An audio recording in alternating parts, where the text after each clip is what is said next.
Hey guys, can you hear me? And can you see me? Yes. Okay, good. Good to know. Good to know. Just starting.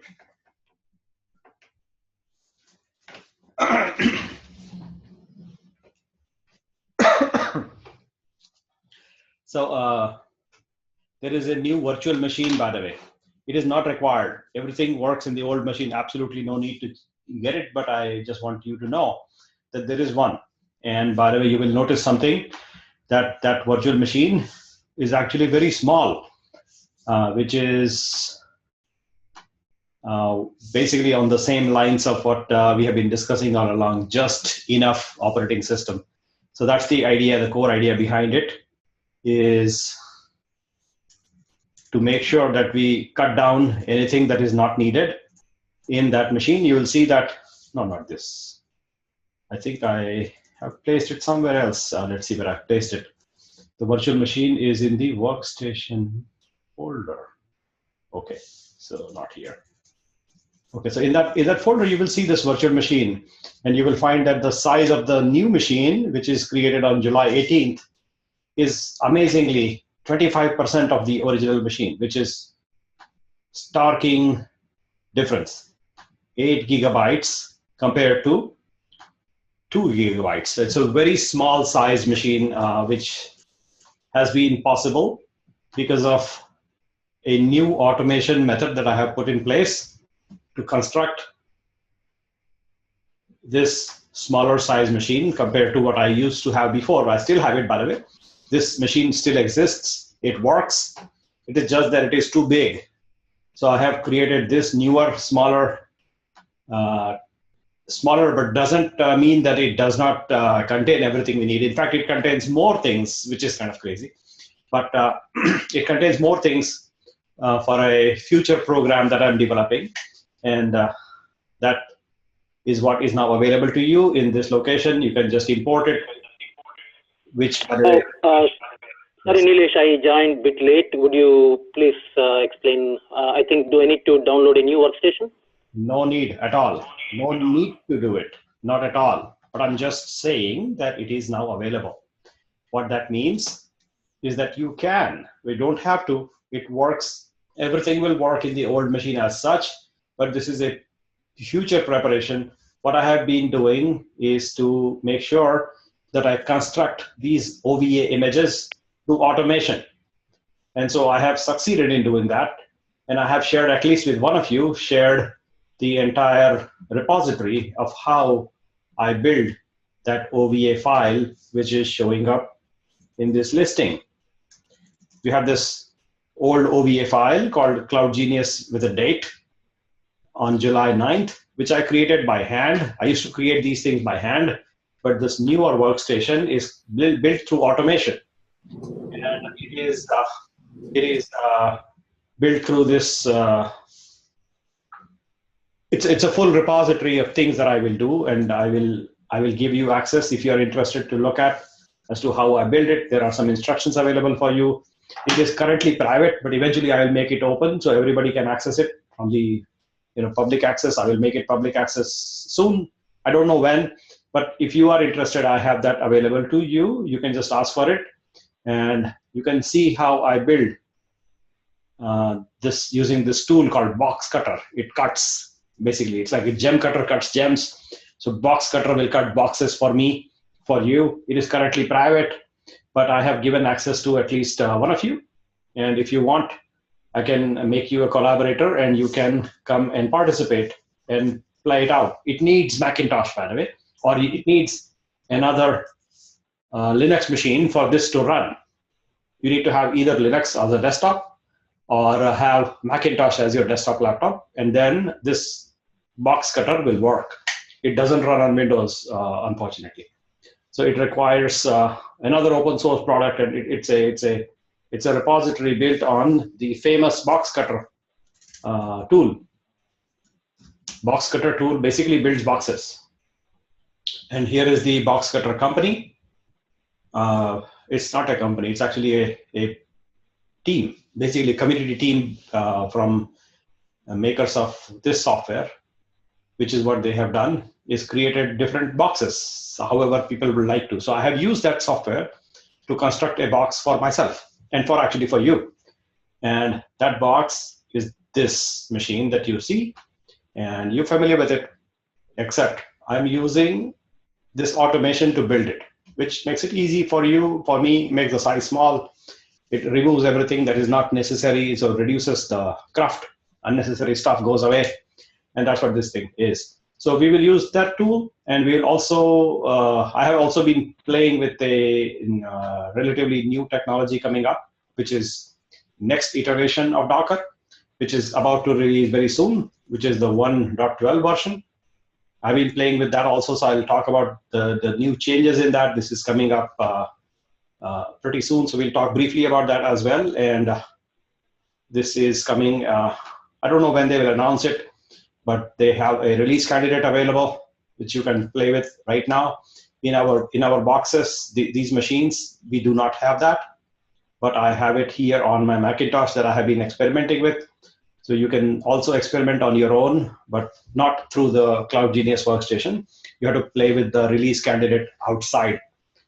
Or you can also, play inside the workstation, but I'm not going to give you a release candidate piece of software. I'll give you released software only.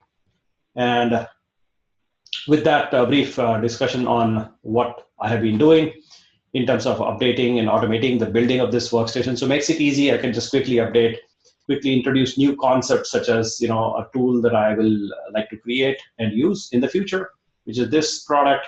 Another one is this product. I have added some new capabilities. This is, by the way, not cloud computing. This is about data science. So we'll use the same machine for that purpose also. And this is in the future. So next year we will have another bootcamp. That's what this is about, basically preparations for that. Okay, cool. Next, what I want to talk about is the continuation of what we were doing the other day. And so if you recall, we were doing some Docker exercises. We briefly did a little bit of a multi-tiered architecture. So I want to go deeper in that and help you really understand elements to build out whatever design, whatever layout, whatever blueprint, whatever architecture you want, using this one tool, which happens to be gaining amazing popularity. And for a good reason. It is actually pretty darn useful. And so with that understanding, let us recap. What did we do the other day? If anybody has done that exercise like I did the other day, please tell me that you have. So I will at least know that you did. And if you did run into any problems, I would like to know about that as well, so I can maybe understand that and make sure that you really are able to implement anything that you would like to. Okay, we do not have a couple of people today. We have only 1, 2, 3, 4, 5. Okay, I don't know where the other people are, but there are a couple of people missing. 3 of us are missing, it seems. Yeah, okay. So we are recording it, I guess. Yes, we are. Yes, we are. So what I want to ask you is, if you have actually attempted that exercise that we did the other day at the very last hour the other day, then please tell me so. If not, I will like to make sure that you actually clearly understand what that was and make use of it. So we were dealing with this particular multi-tier example, which I'm going to paste again for you in Slack chat. And here it comes.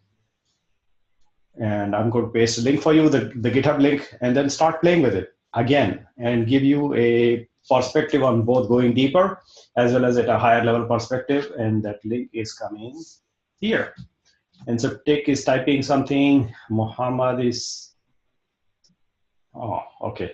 Muhammad ran into some issue apparently. Hey, Muhammad, are you online? I don't see you.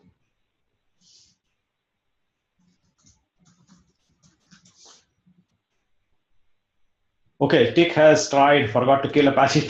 Okay, that's a challenge.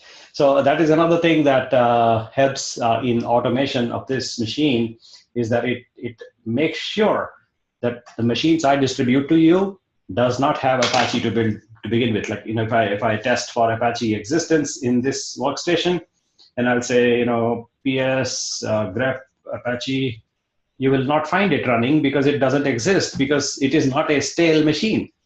typically what I have been doing, building OVA files to give it to you, is that I've been using whatever machine I have and then just packing it up and giving it to you as a fresh copy after I manually update it. In the process, sometimes I forget that this Apache is running on the machine, the image I captured, and I give it to you, and so you run into this problem like Tick did. Tick is running into the problem where he's trying to upload or bring up the stack, and he ran into this situation where the Apache is running. It should not be running to begin with, because it has no role to play on a machine that has no purpose unless you're doing an exercise. And so that is the problem. It's a human problem. I tend to forget that I have it running, and I forget to remove it before I give it to you, and then Tick runs into this problem. I want to avoid those things by automating the whole creation process, which is what we have done now. And we will use this machine going forward. But again, you don't have to change unnecessarily. There's no reason. Having said, I'm going to go to that link here and pick it up in form of a Git clone. So basically, I'm using the HTTPS link and cloning it locally in my workstation here. And that is what I intend to do. So Git clone, and then paste that link, bring it down. It'll bring that Docker files folder down. We'll go inside that and then open the editor to see what's in there. We already know what we have in there, right? We already have a clear idea of what it contains from the last exercise we did. And this is what we currently have. So in that, we have a file that I want to rename. I want to rename this original file as this name. That's what I want to do, because that's the original I want to actually begin using. So you want to rename these files accordingly. You want to keep this, rename this file to that name, which means we have to rename that file first to some other name. And I will do that first quickly.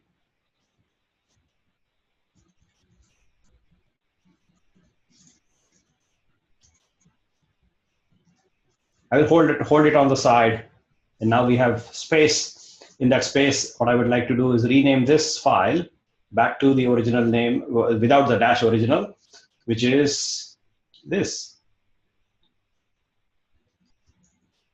like this. So we now have a file, which is what we need to be using to begin with. And we understand this file quite a bit in our previous examples. We actually opened it up, edited it, studied what it contains quite a bit in the last exercise, which we did the last hour the other day. And if you look at this again carefully, in this section, we have one service defined. The function of that service is just to look at data and store data in that container. In this second section here, if you remember and recall, the purpose of this section is to define a service to run the database, MySQL to be specific.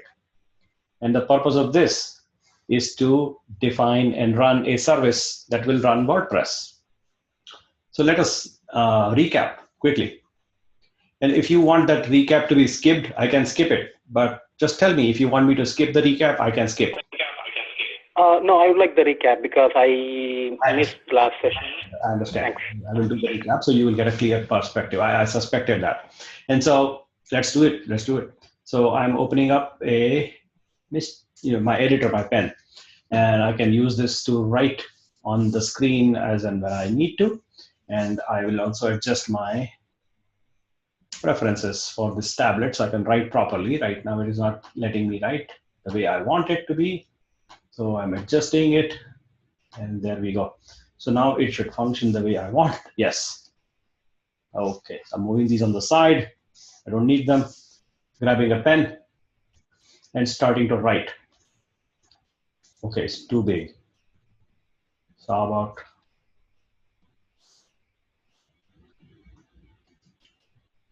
make it small? Okay, good. Yeah, this is good. So the clear recap is like this. We have to create 3 different services. The 3 services I want to be able to give to this consumer who's going to visit via HTTP protocol on this endpoint, and that should be exposing WordPress application. That's our idea. In order to run WordPress, we need the underlying LAMP stack. If you remember, that is understood, right? You already know this. It needs these things. We have Linux already on the machines. These are containers. So what I will do is split the purpose here and actually create what I would like to call a LAP stack, LAP, LAP stack, and put that LAP here, and put the LM here in another container. And then in another container, which contains just Linux, I will store my data. That's it, nothing else. No other application, just Linux. Just use the hard disk to store my data corresponding to this database. And that's where I will run MySQL. And of course, it's a Linux container. This is also a Linux container. This is a Linux container. So I need to have these things, Apache and PHP. And for that, we don't need to worry about, because what WordPress developers have done is they provide us with a library image built and maintained by them. Library image maintained by them for their application, which is known as WordPress. So we will just use that image as opposed to building these things ourselves. We'll not worry about these things. We'll just use the WP image. By the way, the WP image in turn contains Linux, Apache, PHP, and WordPress. We will also similarly use a library image for MySQL. That image is available and maintained by MySQL developers for us. And so we will just use this image in this location. And that image already contains Linux and MySQL, which is exactly what we wanted. And we will use another Linux container, empty, nothing else, no other application, just storing data in there. Just to call out 3 different boxes. So no boxes here, sorry. No boxes, only containers. And we are creating 3 containers using the bottom one to store data corresponding to this database. The second container in the middle is going to be based on the library image called MySQL. And the third container up on top is going to be based on the library image called WordPress. And we are using these 3 library images in our stack. So the architecture will be 3-layered: a WordPress image, a MySQL image, and a plain vanilla Linux image. This will store data. This will store database application, the MySQL app, MySQL daemon to be specific, the server, database server that will run here in this container. And the data corresponding to this database will sit here in that container. And then here we have another container called WordPress, which is going to run Linux, Apache, PHP plus WordPress. And this application will use this database server. Would you, when you say container, like a Docker container? Yes. Or a... Yes, yes. Whenever I say the word container, I mean a container. Yes, no boxes, no containers. Oh, so they would be running an inter-process kind of thing, different process. It's not process, it's completely isolated environment.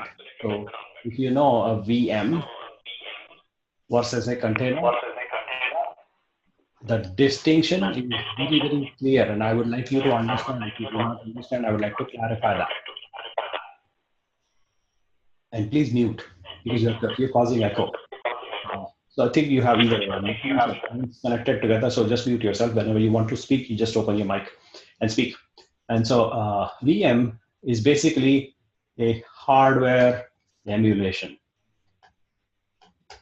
You're emulating every single thing that is provided by the underlying machine, hardware, and then creating emulated every single thing, emulated hard disk, emulated CPU, emulated every single thing, every component. And so that is heavy lifting. Too much of hard work involved, and it slows things down. What we are doing essentially is taking the physical box, dividing into smaller parts, and keep dividing until we still find that little piece useful. And if it is too small, it's not useful, so we'll make it big, and maybe even bigger. And so just use that portion of hardware and partition it out separately and treat it as like a separate virtual machine. That's what hardware emulation does in a virtual machine configuration. Whereas in containers, you don't really do this kind of heavy lifting. It is very light in that you don't even divide the machine like this in physical hardware emulation, but instead just use the entire machine as you have, but instead create separated, isolated area for an application to run in its own independent environment with its own dedicated storage, CPU resources, network resources, every single thing that you need for an application to run, isolated that completely from this other application and from this other application that you might have. They are completely isolated. If one of them dies, nothing happens to these guys. They just keep running. If this machine dies completely, they have access to the underlying operating system, by the way. All of them share the common operating system, whereas in the case of virtual machines, you can have this machine running Linux, this machine running Windows, this machine running Solaris, this machine running some other OS. Whereas in here, all these machines will be basically Linux machines. So as long as the underlying operating system is Linux, you can create containers out of using Docker. This technology is based on the Linux concept called C groups, which helps you isolate CPU resources, storage resources, network resources, anything else that is basically makes the application independent of anything else running, whereas at the same time uses the underlying layers. And so we have had, I think you must have missed something, or maybe I did not explain this part clearly, is that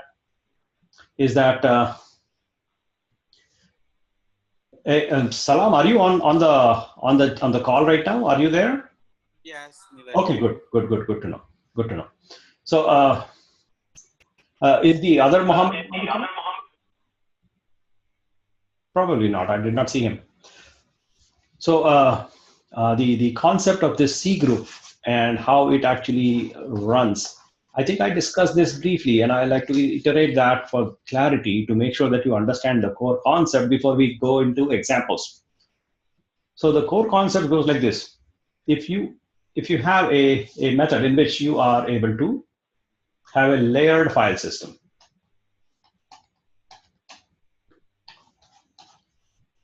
and what does that mean? It means that you have a basic file system on which your operating system is running, and then you add anything else on top and add anything else on top. You can basically refer to any of these points in history as you build up the file system layers. And Linux allows you to do that with a special file system known as AUFS. And there are other file systems also available that will allow you similar things. And the advent of these file systems that are basically layered file systems in conjunction with concepts such as C groups that help you isolate CPU, network, and storage resources enables the scenario where you can run independent applications on the same physical hardware, on the same physical kernel. And an example of that I think I remember running for you guys was this scenario, which I'm going to repeat very quickly, is like this. And let me go there. Chat and virtual machine. So in our virtual machine, I'm just going to quit from this example and go out a little bit and show you this thing, which you may or may not have seen. This concept of images is how do you, on this underlying operating system that we have here, this is Linux, by the way, as you know already. This is, to be specific, a version of Linux known as Ubuntu and Ubuntu Trusty. As you can see, the name is Trusty right there. Now on the same machine, I'm going to very quickly install CentOS, which is a derivative of Red Hat, and run it, for which I will say docker pull CentOS, and then run an image containing CentOS operating system. So it is pulling right now. It is bringing only those things that are needed to make this machine into this container into a Linux container running CentOS. So we'll do that. While it comes down, what I'm really doing is on the underlying Ubuntu machine, I'm pulling some CentOS image. So it's an image that is getting pulled. So image is coming down from Docker Hub. And I will use that image to create a container. And I will create that container on top of this Ubuntu machine that I have. And then this will behave like CentOS. Why would it happen like that? Because I am bringing those layers that will basically sit in between Ubuntu's kernel.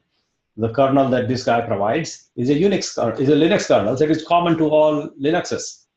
They use the same underlying kernel that Ubuntu is providing here in this example, and use the same thing already, and then add CentOS specific components. And then this will look like CentOS to us just now. So we just have downloaded this newer image for CentOS. And what I will now do, we are still, by the way, on Ubuntu. It's still Ubuntu. Now I will run a container with CentOS image. So it will create a new container like this.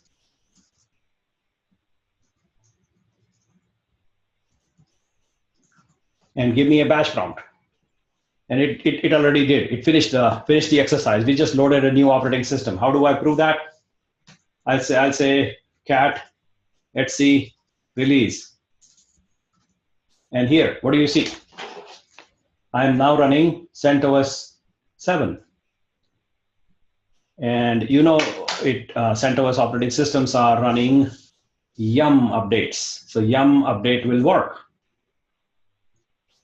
It is not apt-get update because apt-get is a specific to Ubuntu operating systems. So it is now supporting everything that you would do and expect from CentOS. That's what's going on right now. It finished CentOS updates, and it is showing you that this is the latest available. So nothing to update. And that's what you're looking at, by the way. And that's this window. So I'm going to make that window a little smaller and open a new one. In this new window, I will again see that my release information of this operating system is still Ubuntu.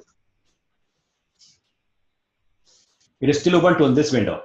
I'll open another container here, and this time I'll make it pull another operating system like this. Docker pull Debian, and it's going to pull Debian operating system for me in a few minutes. Or not even minutes. It's only 51 MB, so not that big. It will pull down only the differences needed to make this machine into a Debian machine. And you are seeing that it is actually coming down. So we are leaving this machine as CentOS, and it is on the upper left corner. We'll leave it right there. On the upper right corner, we have our CentOS, our original machine, the CloudGenius workstation already. And in the bottom screen, we have downloaded a new Debian image. What I'm going to do now is use that image and use that image to create a new container like this. And now I have a Debian container. How do I prove it? Like this. You see it is Debian 8, Jesse. And that is running Debian. Now, let us understand there's a little bit things here that, in this Debian version of OS, if I find that I have a folder structure and my current directory is the root folder location, like the / folder, this one. And so in here, if I have this media folder and I want to delete that folder completely, I can do that, but that doesn't actually destroy the CentOS folder at all. In fact, you still have the media folder right there. And here as well. Actually, in the / folder, you will find it there. This media is still there. But in this machine, in Debian, I have managed to delete it. And this example was an illustration of the fact that these three are actually independent locations, independent from each other. I can destroy any files I feel like here, and it doesn't actually impact the other guys at all. Like this container, if you remember, is Debian, like you see here. And I'm going to destroy more. This destruction is just an illustration of a point that I can actually afford to kill everything I feel like For example, here goes opt, and here goes lib, and home, and okay, home, and Etsy, and all they are gone. So I think they were not able to delete a couple of things in the Etsy, but then we have managed to delete quite a bit. In fact, we cannot even run ls anymore because libraries are dead. Now, having destroyed our machine comfortably, which is this Debian machine that we had destroyed, it doesn't actually destroy any of the other machines at all because they're completely isolated. They still work just fine. And so does this original machine underlying, which is the workstation directly, as opposed to this, which is our CentOS machine. And this is our Charlie number 8 Echo is our Debian machine that is basically useless right now. So in our example, what we are describing right now is a concept of isolation. Our Docker containers that are running right now, we have how many of them? 2 of them. One is a CentOS container, which is called this number 1AB0. 1AB0 is this machine here. And the other machine is a Debian container, which is Charlie 8 Echo 7, which is this container, Charlie 8 Echo 7, that container. This container is mostly useless because we have deleted a bunch of files, critical files. Now back in here, this is the real machine. I don't want to mess here because it will actually destroy, and we don't want that. But the point illustrated by this is that we have in what we just did is created 2 containers, one for Debian, okay, or Debian, and one for CentOS. And we destroyed a bunch of things here, right? We created mess. There is no mess here, it's still nice. And this underlying Ubuntu machine is still nice, no problem there. We are able to destroy whatever we feel like here.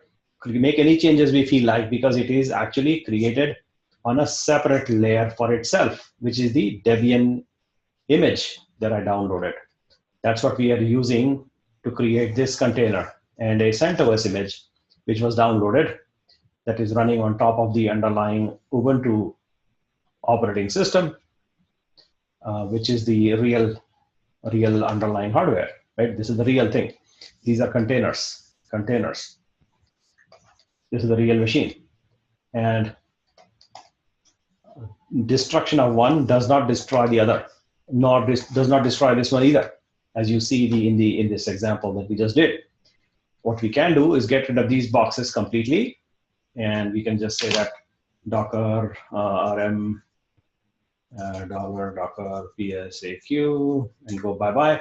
And so you can see that these machines are back to CloudGenius now. And here is also back to CloudGenius. The containers are dead, and we don't have any right now. We still have images left over from a previous pull. We have pulled those 2 images, CentOS and Debian. We have them. We're using them. We can use them again and create fresh new containers. For example, we have destroyed the Debian container, if you remember, right? So let us create another Debian container like this.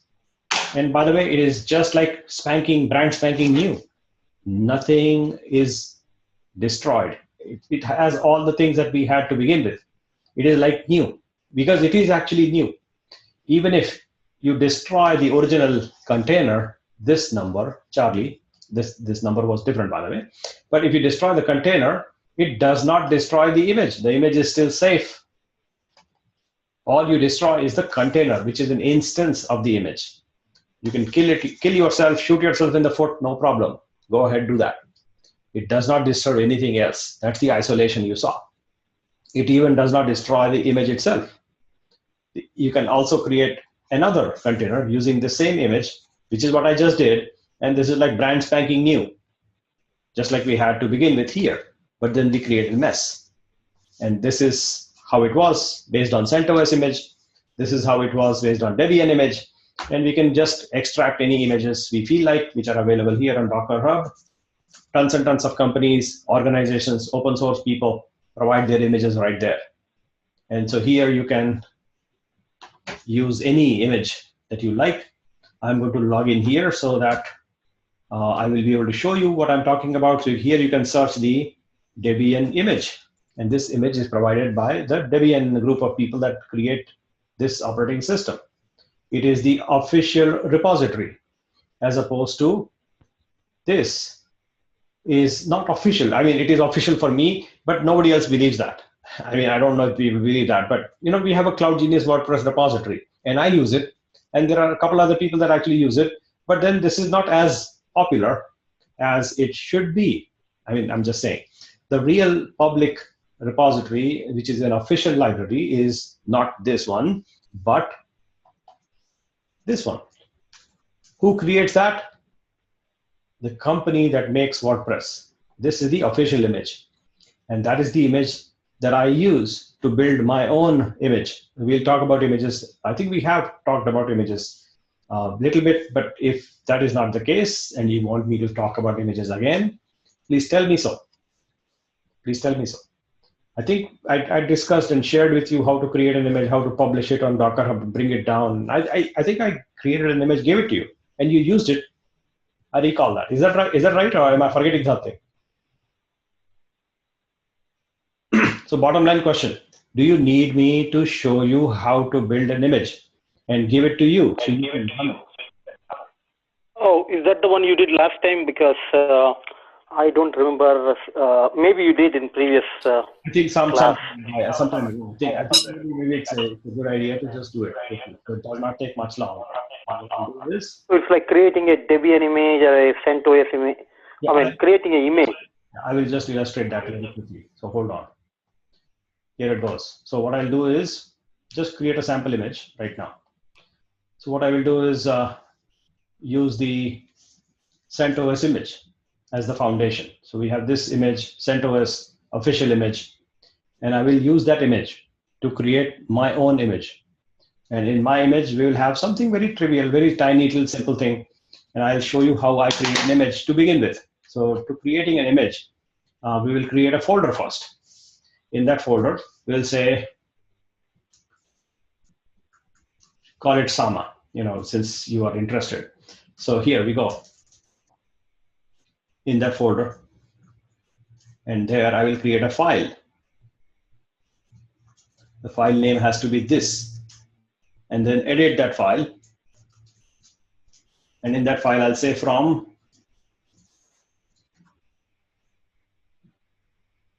And that's my file. That's it. In there, I can add something, remove something, modify the image. But if I don't do any other action apart from using that image, then my image is basically a copy of the CentOS image. I'll just demonstrate this quick one to begin with right now. So in my Docker file, I have one line. It says, build yourself on top of CentOS. That is this, use CentOS, from CentOS, do this. I'm not doing anything right now, just building the image on top of CentOS and do nothing. So here we go. Docker, build, and use the folder right now, this one, dot. And it builds. And it built successfully because there was nothing to do. So it did. And if you look at Docker images, you will find that this image called CentOS and this new image is the image I created, is basically the same image, CentOS image, which is this reference. Now, if you want me to give it a name reference like I want to, I can do that. I'll say Docker build, and with a tag, Cloud Genius testing 321. That's the name, because I'm afraid the names may be taken, so I'm just using a different name, and build this folder. So it builds that very quickly. And you will see the Docker images available to my machine now are 3. These 3 images are basically identical. The first 2 are identical, the same image ID, but a different name called Cloud Genius Testing 321. And this name, CentOS, is the original official image. And my image is basically a copy of the same image, right? That's what we just did to begin creating a quick image for doing nothing, literally nothing. Now I will do something. In that Docker file, I will actually do something. Like, for example, I will say, create a file called Sama. and that's it. So we now have created a file in that. At least this Docker build process will actually create a file. It will be called Sama. And so when I begin building it, Docker build,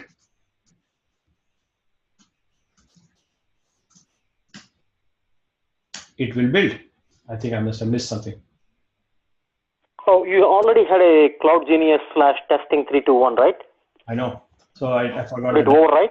I forgot the -t option. And so here we go. It built. And so did it overwrite the previous one? Yes, right? Yes, it does. And so in here, our content materially did not change. We just touched the file, right?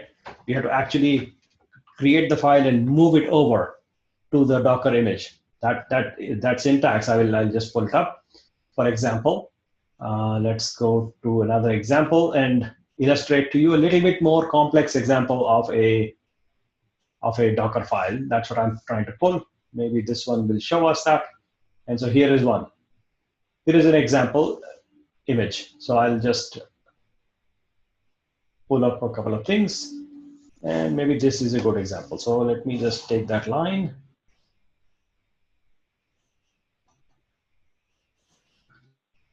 And back in here, I'm going to modify my Docker file again. And here, instead of touch, I'll do something a little bit more meaningful, like this. Copy something to something, right? Copy some file here, let's say Sama,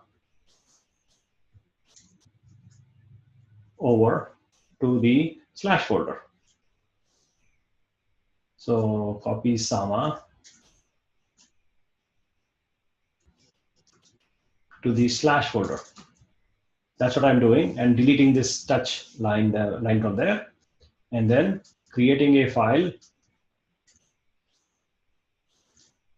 touch Sama. Now I'm in my directory. I have a file called Sama and a file called Docker file. Let us see what Docker file contains.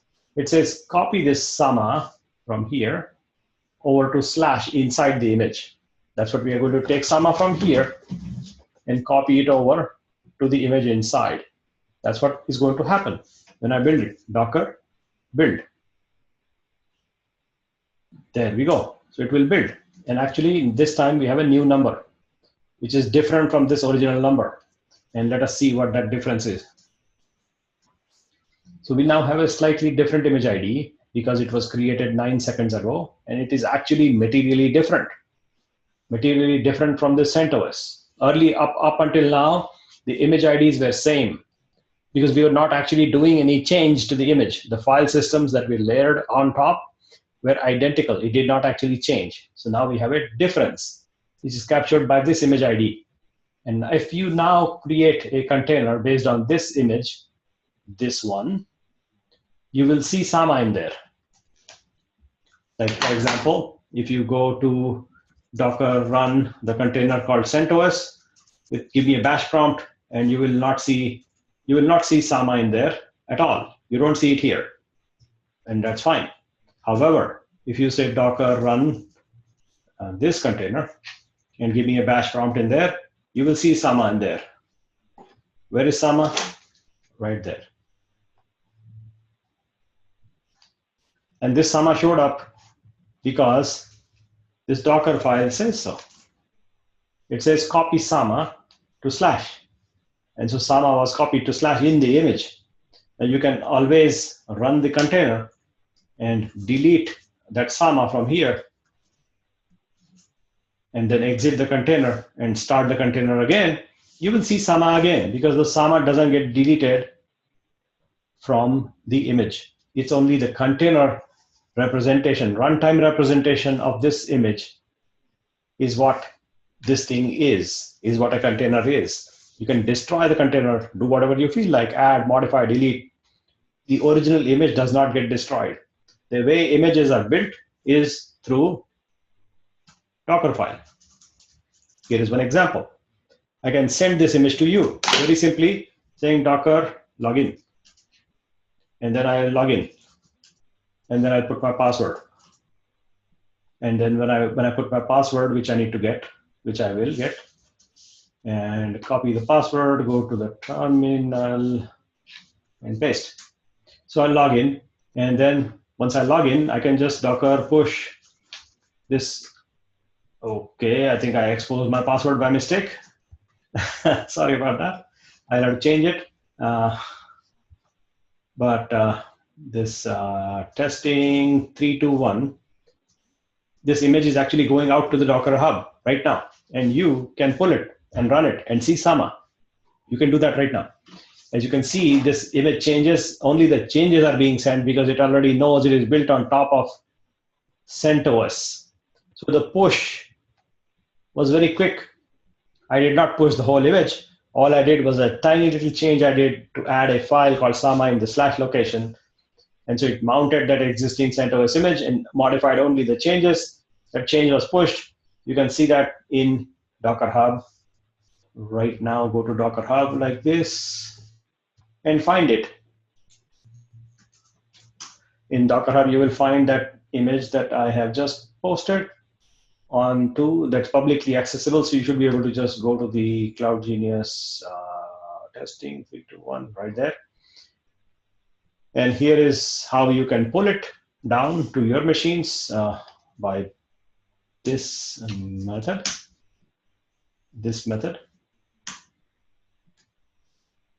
And then you run that image like this, and you will see Sama in your terminal.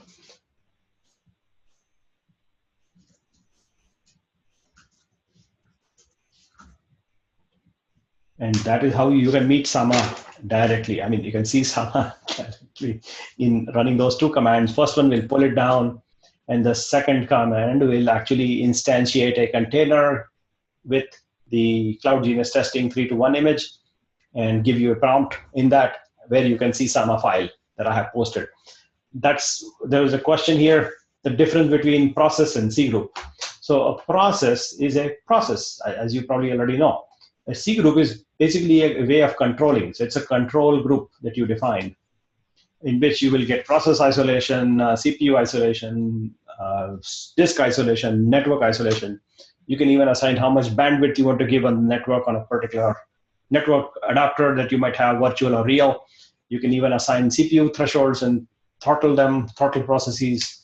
Processes essentially will run inside the container, and control groups are tools that are used to isolate one collection from another collection, and one container from another container, I should say. Read up on control groups on Linux. I think Wikipedia has a good article on that. And we'll talk more about it if you're interested in control groups. But that was a quick example of how you would create. Why am I getting pings on this? Is the site down or something? Let's see. I think the site must be down because I'm getting constant pings.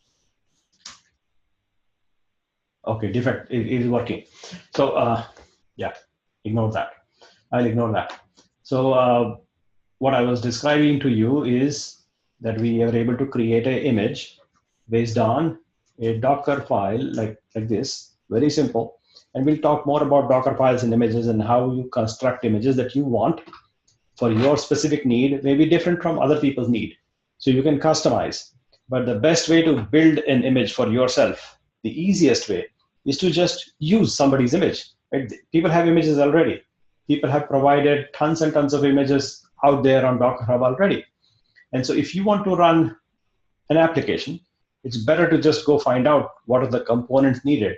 For example, I want to run WordPress. So I will go to the Docker library, Docker Hub, and find out if there is a WordPress image already and use it. I need MySQL. I can just use the library image from MySQL. And anything else I might need, I can just get that from what I call stalwarts. These are big people, right? Established people who know how to do WordPress, who know how to do MySQL. They have built it for you, so use it. That's the easiest way to get an image ready. However, how they develop and how they want to run their application may be slightly different from what you want. And that is where Dockerfile comes in. And so here is an illustration of a Docker file that I have created for myself. And let us go through that detail so you will understand it briefly. So let me quickly check one thing before I go that direction. Hold on.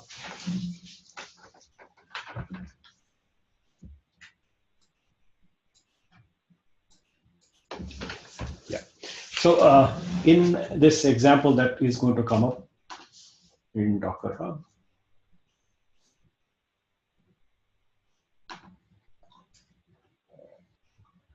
I'm going to go to that location where I have these images stored, which is where I have stored this testing 321 image that I just created.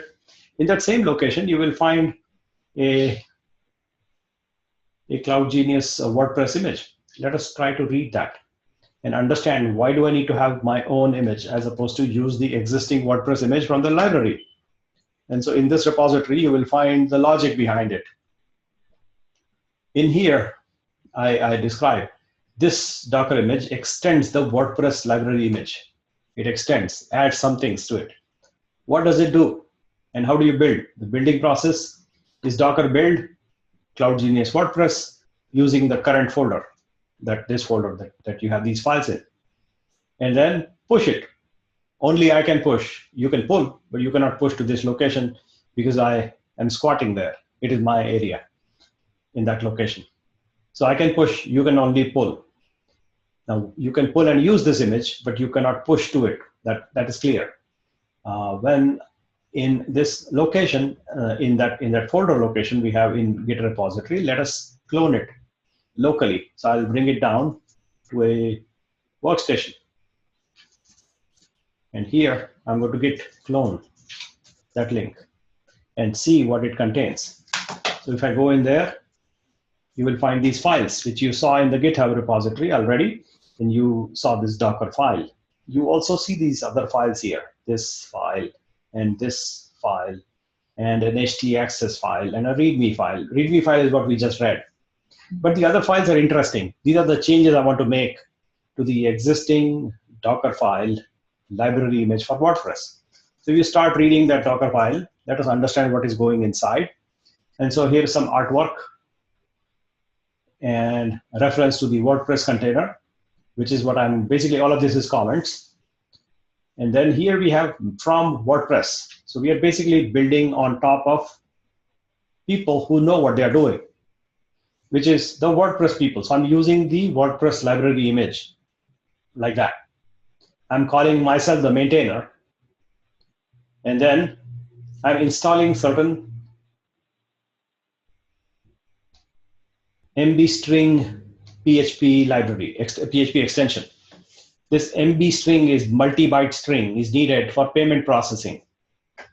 And that is needed for credit card processing to work on this container, which is provided to us from the library.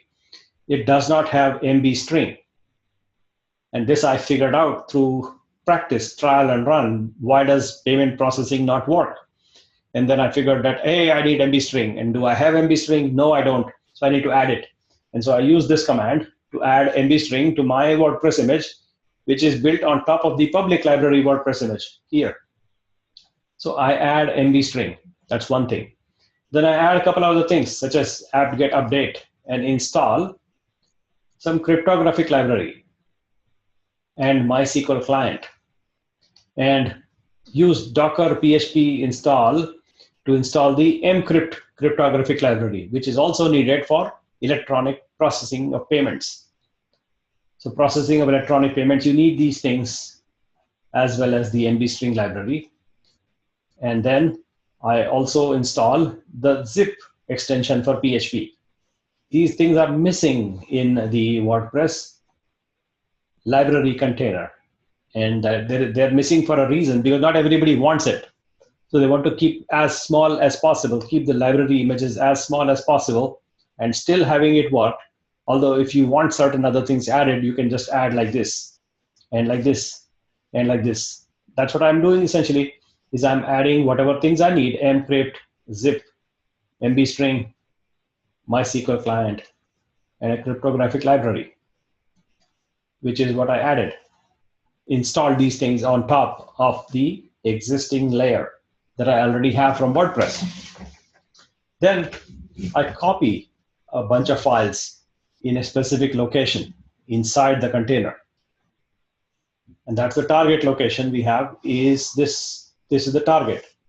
The file I want to copy inside there is this. And this is a file available locally on my folder. I have it there somewhere, I think. Then I want to also copy 3 more things. A favicon, I want to copy it over to that location. This favicon is a little icon that you see on this website here at the top.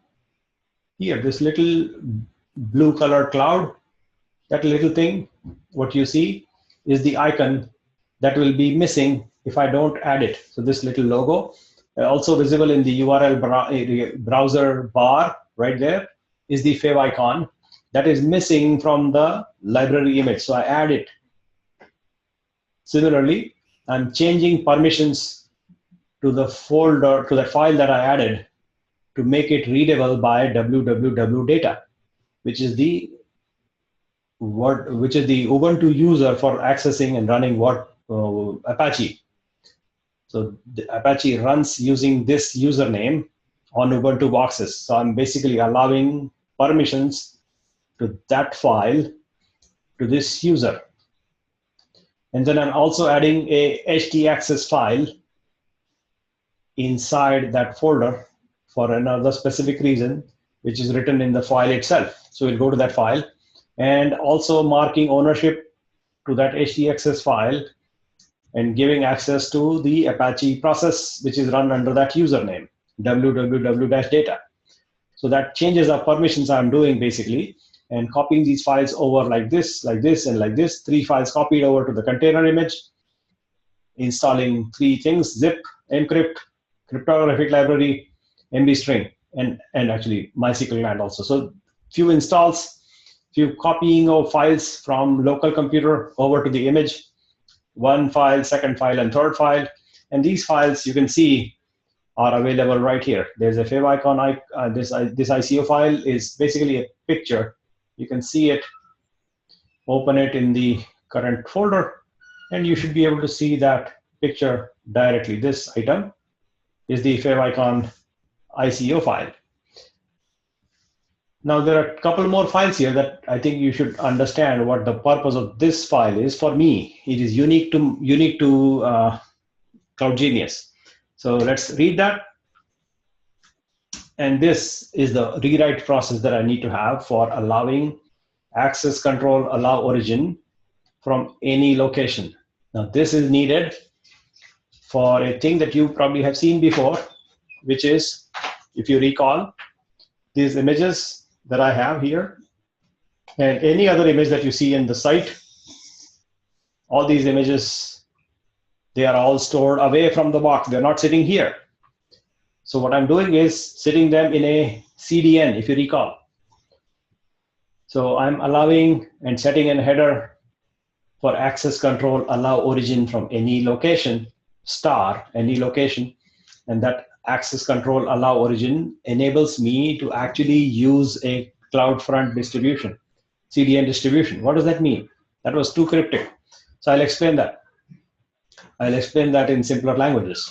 If you remember me showing you, this CloudGenius site runs in a container.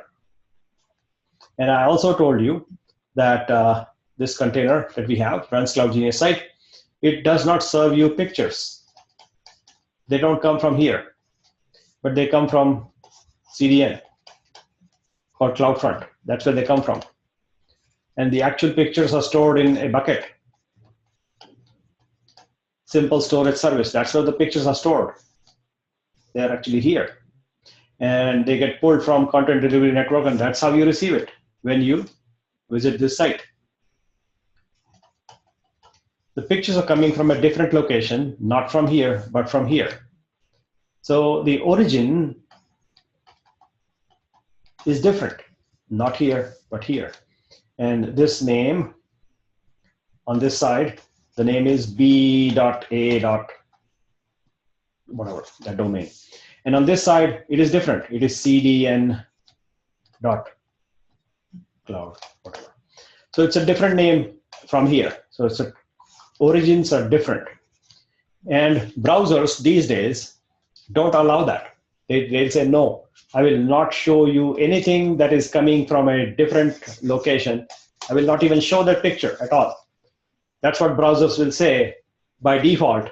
Everything that you are sending me needs to come from your domain, not from a random domain. I don't know this. I don't know who this is. So I don't show you the picture showing by CloudFront. I will just show you black window, some empty thing, empty bucket, empty placeholder, not actually show you the picture, which is bad user experience. And this concept is called access control, allow origin, cross-origin resource sharing. That's the concept. You're basically sharing resources across two different origins. What does that mean? I have my site stored in this location called b.a. whatever, which is the site running in the container, whereas the pictures are coming from cdn.cloud whatever. And that is a different location. It's the CloudFront endpoint, which is not this. They're two different things completely. This is like in a cloud known as Vultr. This is in Amazon. So they're coming from two different origins. The underlying concept is that I would like to allow cross-origin resource sharing. I would like them to mix and match. I would like them to be acceptable to browsers. And you can communicate that and tell to every browser that I am going to allow for my site, it is okay to have CORS. This is called CORS. And so there are some examples for you to read if you're interested. I'm going to just paste that link for you. And CORS is the thing that is at play here. We are essentially telling the browsers to please allow cross-origin resource sharing by modifying the header like this to be specific. And I'm basically matching any images here. These are actually fonts. I'm matching fonts. So this problem I first saw in Firefox browser. It is very strict in showing your favicons and your little icons, the social icons you see here. They would just not show up at all. And I had a hard time figuring out several years ago as to what's going on. So if you open Firefox and open this site, you will not be able to see those icons at all, no matter what you do, because I was storing these icons in a different location. They don't come from my site. They come from another location, these social icons, and also these buttons at the bottom. So they were not showing me properly, and I researched this issue and turned out that it is actually the CORS issue. So that's where I created, where is that?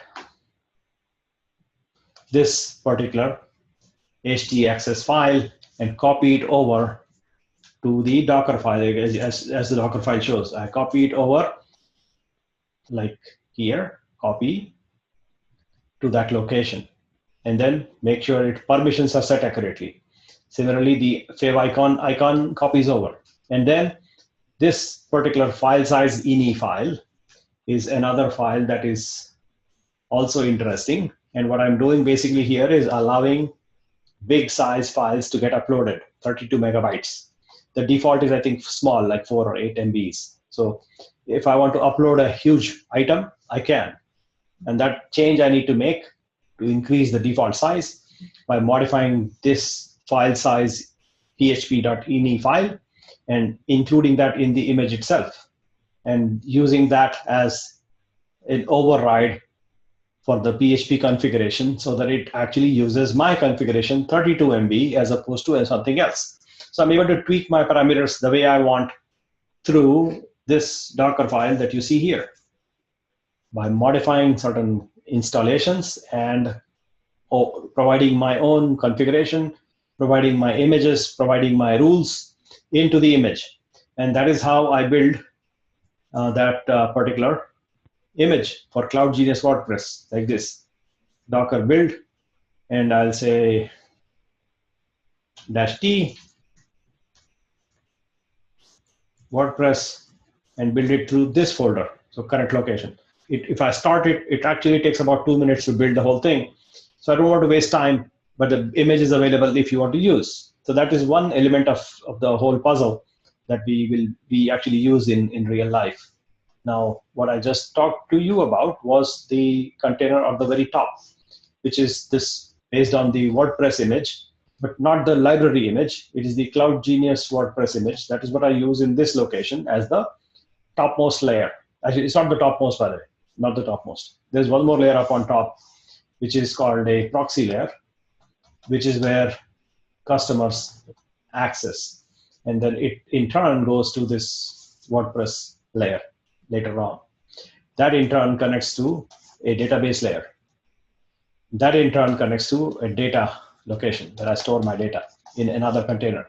And these are basically the set of containers that I want to actually use. And we will do one more exercise right now in the same folder structure that we are playing with, which is in this collection of files that you probably already have. We ran it the last time as well. If you see these other examples here and here, I would like to now talk about them as well. There are various examples provided in here that I want to actually pull it up in an editor and inspect them and then understand what it is doing for us. So here is that examples, various examples. So if you see in this, let me make it a little bigger. There are actually quite so many of examples, but let it make it bigger. So the first three are actually very familiar to you by now, are the data container, which is the top one. Then we have the database container defined in this section, and the WordPress container defined in this section. Now, I also told you that I am going to use a proxy, right? If you remember me saying that I want to use a proxy, what does that actually do for us? That is what I'd like to talk to you about. So I'm just looking up the proxy first.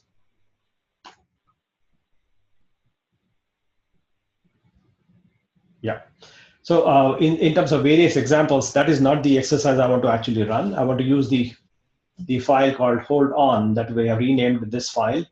This is the file that is going to be used in the next exercise that I will be doing next. This various examples is more like a file to read from. So since I want to use this file now in the upcoming example, I would like to rename this one as the Docker Compose YAML file. And that file needs to be going back to how it was to begin with, which means I will move Docker Compose YAML to Docker Compose original and move Docker Compose hold on to Docker Compose YAML. And now I have this long file which contains lots of examples. And that is what I would like to describe to you one by one and run it in real for real right here in this location. So we will go back to our Atom editor, where you will find the YAML file is a slightly elaborate example of things that we will deal with. Now, before we run into this and actually run the whole file, I would like to walk you through step by step as to what elements are included. So if you carefully look at what is included in this particular file, there are multiple things going on that may sound a little bit overwhelming, and so I want to simplify that. At least make sure that you understand it. So I'll make my illustrations on the side and make sure that I'm able to draw properly on this portion and see the screen on the other left half. That's what I'm doing right now. So we are looking at the long file. Now, what this thing does is basically it begins to introduce you the concept of a proxy. A proxy allows us to do crazy things like, run multiple things on multiple services on one container, C1, C2, C3, and have different people, customers, visit and access different services like this and this and this. So customer number one, this is called dude number one, will access customers container number one. Dude number two access container number two. We can do these kind of things. You can distribute load. You can even aggregate load if you like. So how we'll do that is what I would like to illustrate now with just a simple example. So imagine I have one big box. This is not a container, it's a box. In that box, I want to run 2 containers. And in this, I want to run the WordPress application. Whereas in here, I want to run something different, not WordPress, but maybe Joomla.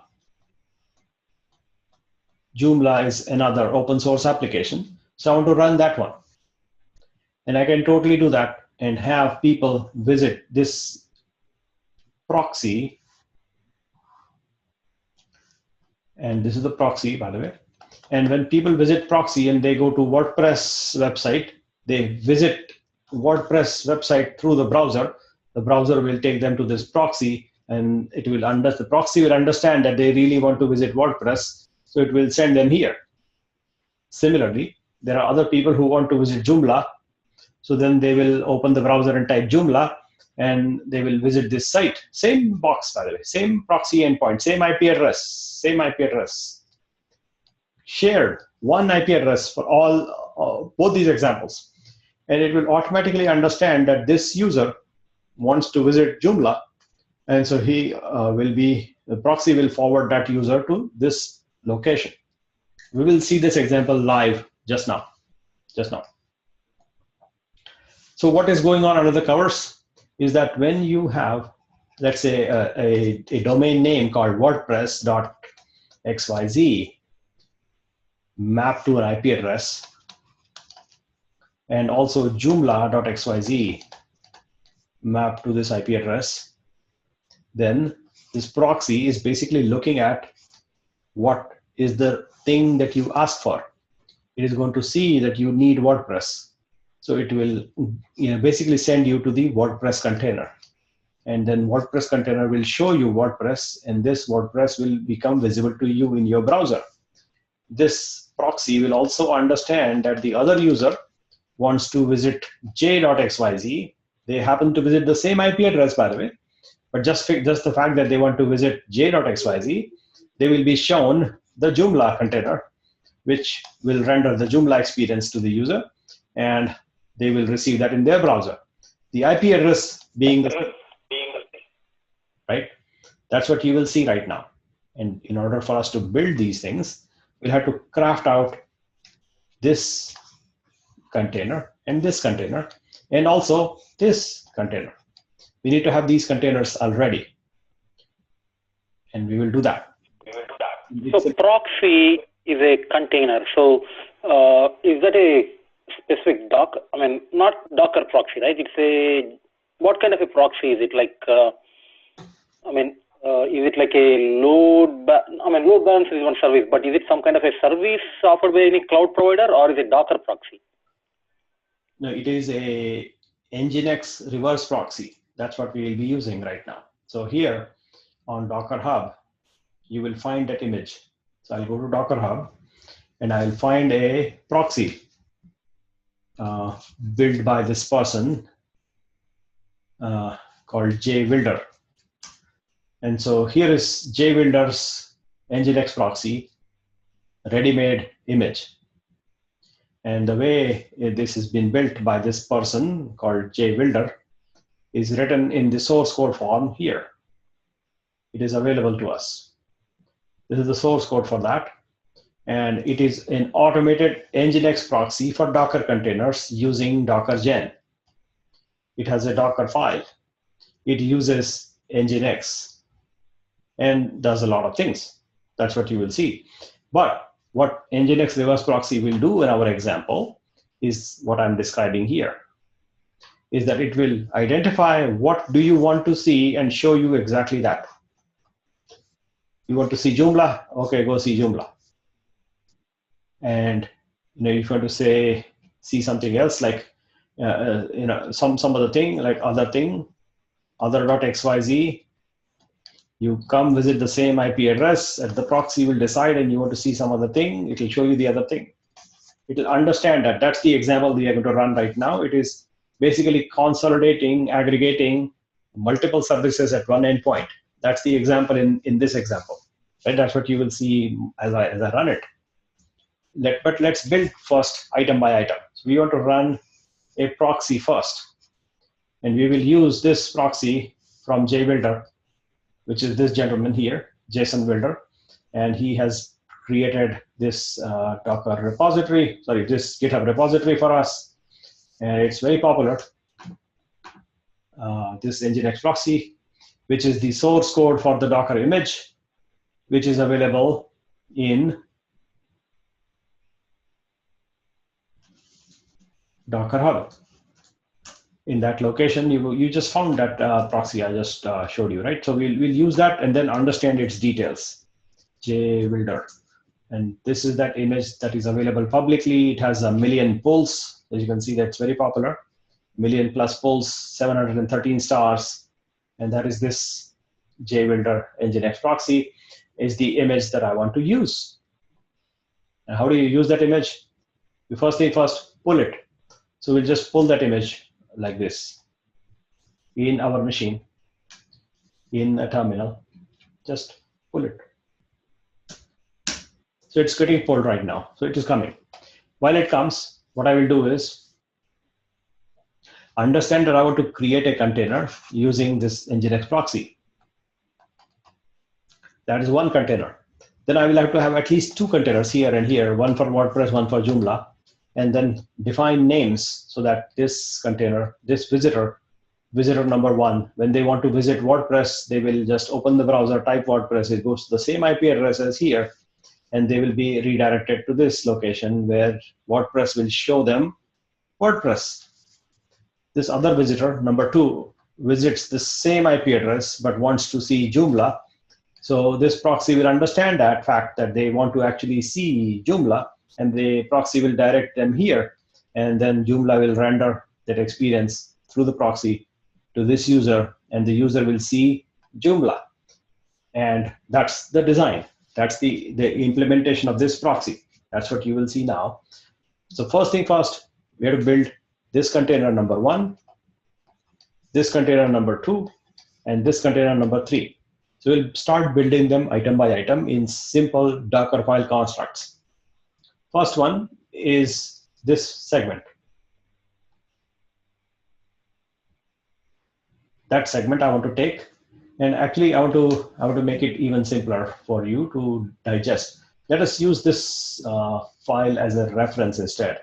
So what I'm doing is in that listing we have these files. So this is the long descriptive file. I want to just keep it safe, not disturb it.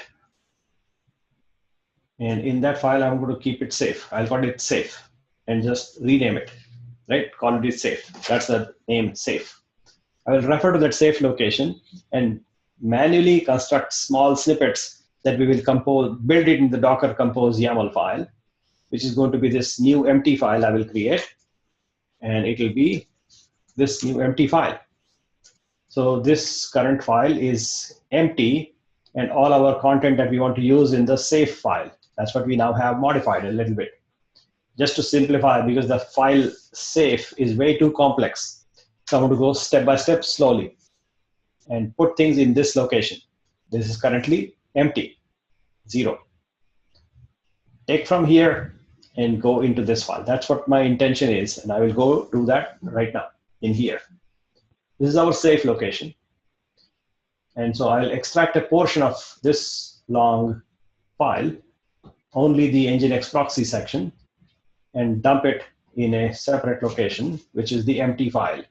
So I'm going to take this segment here, the Nginx proxy portion, copy it to my empty file, and paste it, and let us inspect it.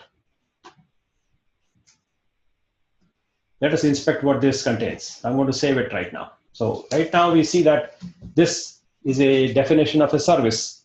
I'm going to call it Nginx proxy. That's the name at the very top, line number 1. Then I'm defining that, please match port number 80 on the physical machine, this machine, to the container inside running Nginx proxy.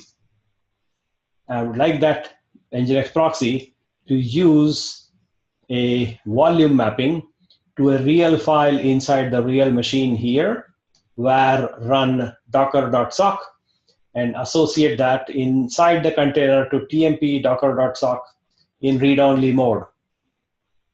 That association I'm doing, basically mapping a file from a real machine over to the container, this one, and marking it read-only.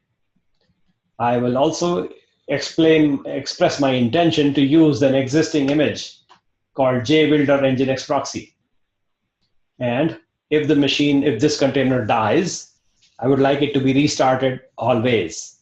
So restart always. That's the entirety of my Docker Compose YAML. I have saved it. I'm going to close it, save it and close. And this time in my terminal, as you can see, my Docker Compose file is just the Nginx proxy definition. It uses the JBuilder Nginx proxy image. It restarts. It exposes port number 80, maps it in the real machine to the container.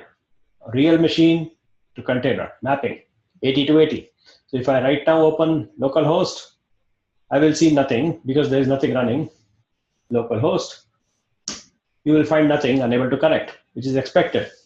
However, when I run this container, you will see something shown to you by this image at port number 80. Physical machine port 80 maps to container port 80. And at the same time, this volume mapping makes a volume relationship between this file in the underlying machine to this file inside the container in read-only. That's the only short and sweet description of how I would like to run this particular container. So what I need to do for this is just clear up some ground to clarify. So I'm basically removing all containers that may be running right now. So docker rm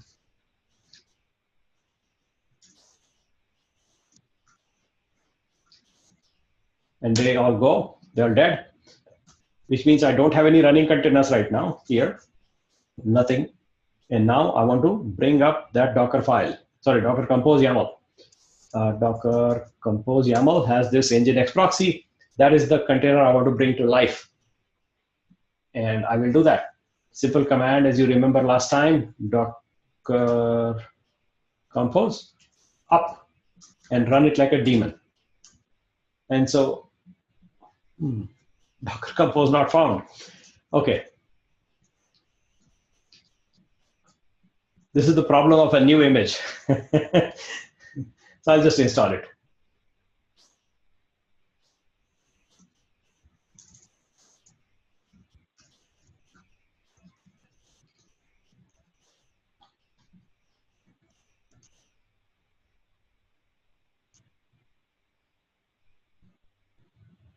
Okay, so we now have it installed. We're going to run it. So it created an image for us. So it created a container for us. So we are going to inspect what containers we have running. And we see that there is a new container 0 alpha 94 using the image JBuilder Nginx proxy running for last 9 seconds. And also take a note, it is exposing port number 80. Let me clear it up again, show you again. Exposes port number 80 on the real machine, mapping it to port number 80 inside the container.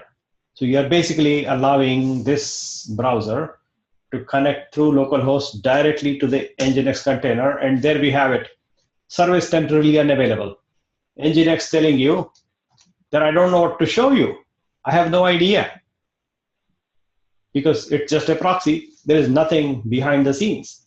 If you remember, we were talking about these guys. They don't exist yet. So Nginx has no idea what to do. So it just shows you service unavailable. It doesn't have any idea as to what to show you. It doesn't know. It cannot show anything because these guys are not there yet. They don't exist yet. So we are going to create them one at a time. We have done this. It shows you that it is running by itself, but it has nothing to show you as such in terms of representation.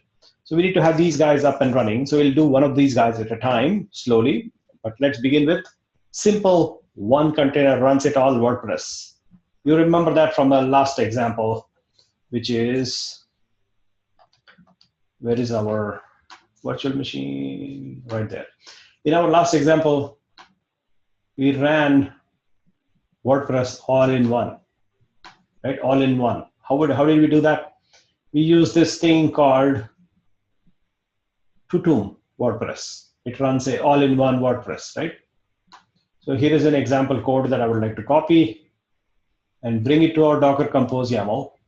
And here I would like to make sure that I incorporate and call this WordPress. So this is going to be another container that I want to now run. And this container, what it does is uses an existing image called Tutum WordPress, exposes port number 80, and uses a virtual environment called WP. And when it dies, it restarts itself. And so that is the name I have chosen, WP as the DNS name. I could choose the name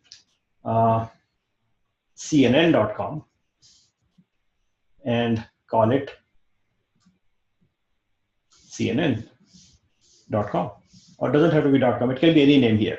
That's not the idea. You can keep WordPress here. That's not a big deal. You can keep WordPress, but just not to confuse anybody. I'm just calling it CNN. And you will have some fun right now. What we will do is actually modify the DNS records for CNN.com to point to this local machine. And there you will see WordPress. So that's this example. What this will do is create a WordPress all-in-one container based on Tutum WordPress image. This image, that's what we need. So we will grab that, pull it locally, by the way. So Docker pull Tutum WordPress. So I'm pulling that particular image down. It is coming down. While it comes, I will like to explain to you that I have renamed this CNN just for fun. There is no need, but you can.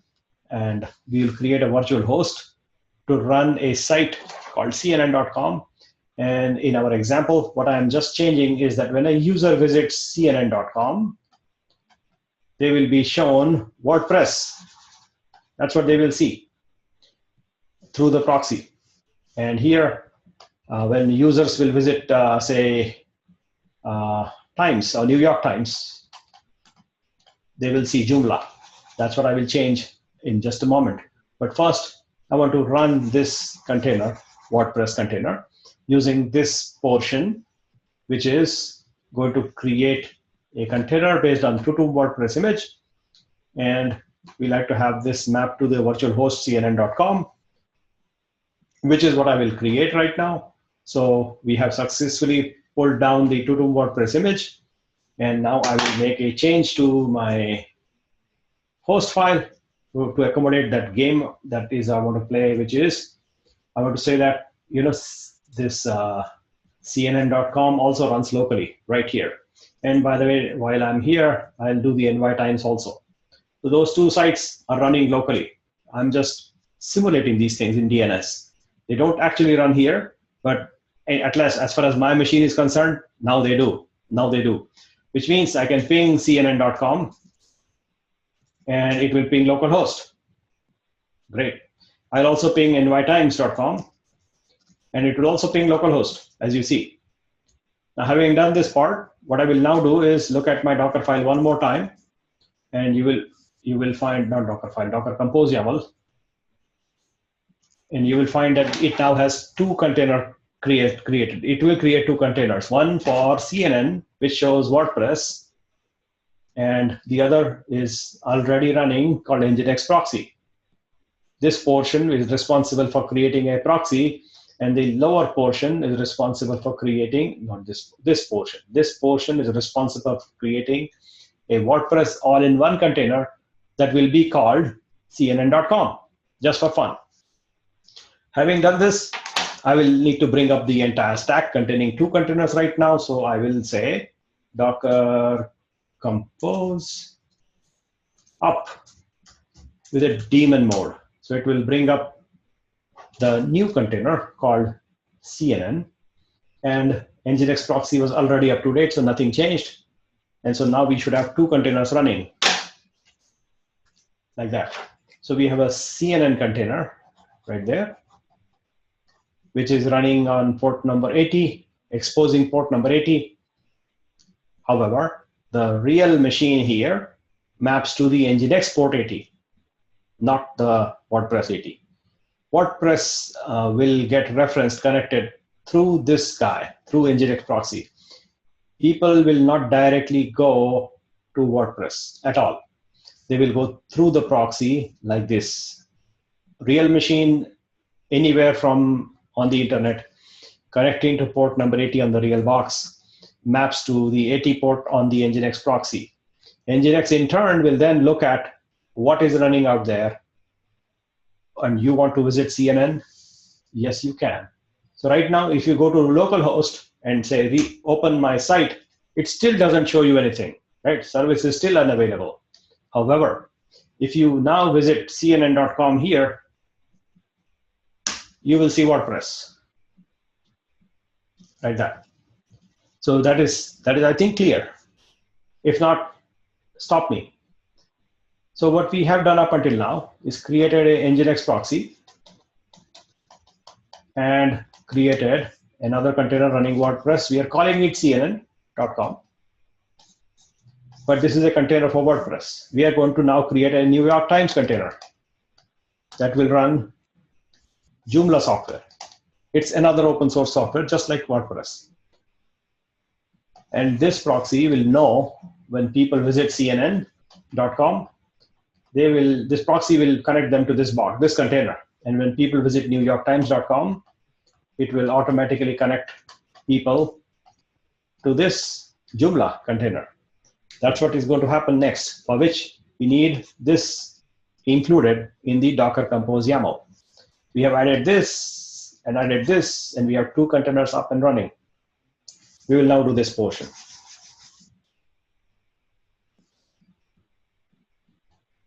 So in our Docker Compose YAML, we have these 2 containers, which is the Nginx proxy and WordPress by the name CNN. We will add one more to this same collection. We'll go to our repository of safe, and there is an example for Joomla somewhere. I'll look it up. Where is Joomla? There. So I'm just copying this section, modifying it a little bit to fit our example in story that I'm talking about. And then type it here, paste it, make changes to call it New York Times. And up on top, edit, call it New York Times, and save. And let us understand now. So here, line number 17 is a name reference to New York Times. And then we are going to use the Joomla image. What is Joomla image? Available on Docker Hub. So let us go pull it. Here we go. Docker pull Joomla. And let it pull. While it pulls, I want to make sure that it connects to a database, because it requires a database, which we don't have. So I need to have a database container also in addition to this container, which means we need to go to the safe and grab a database container like this,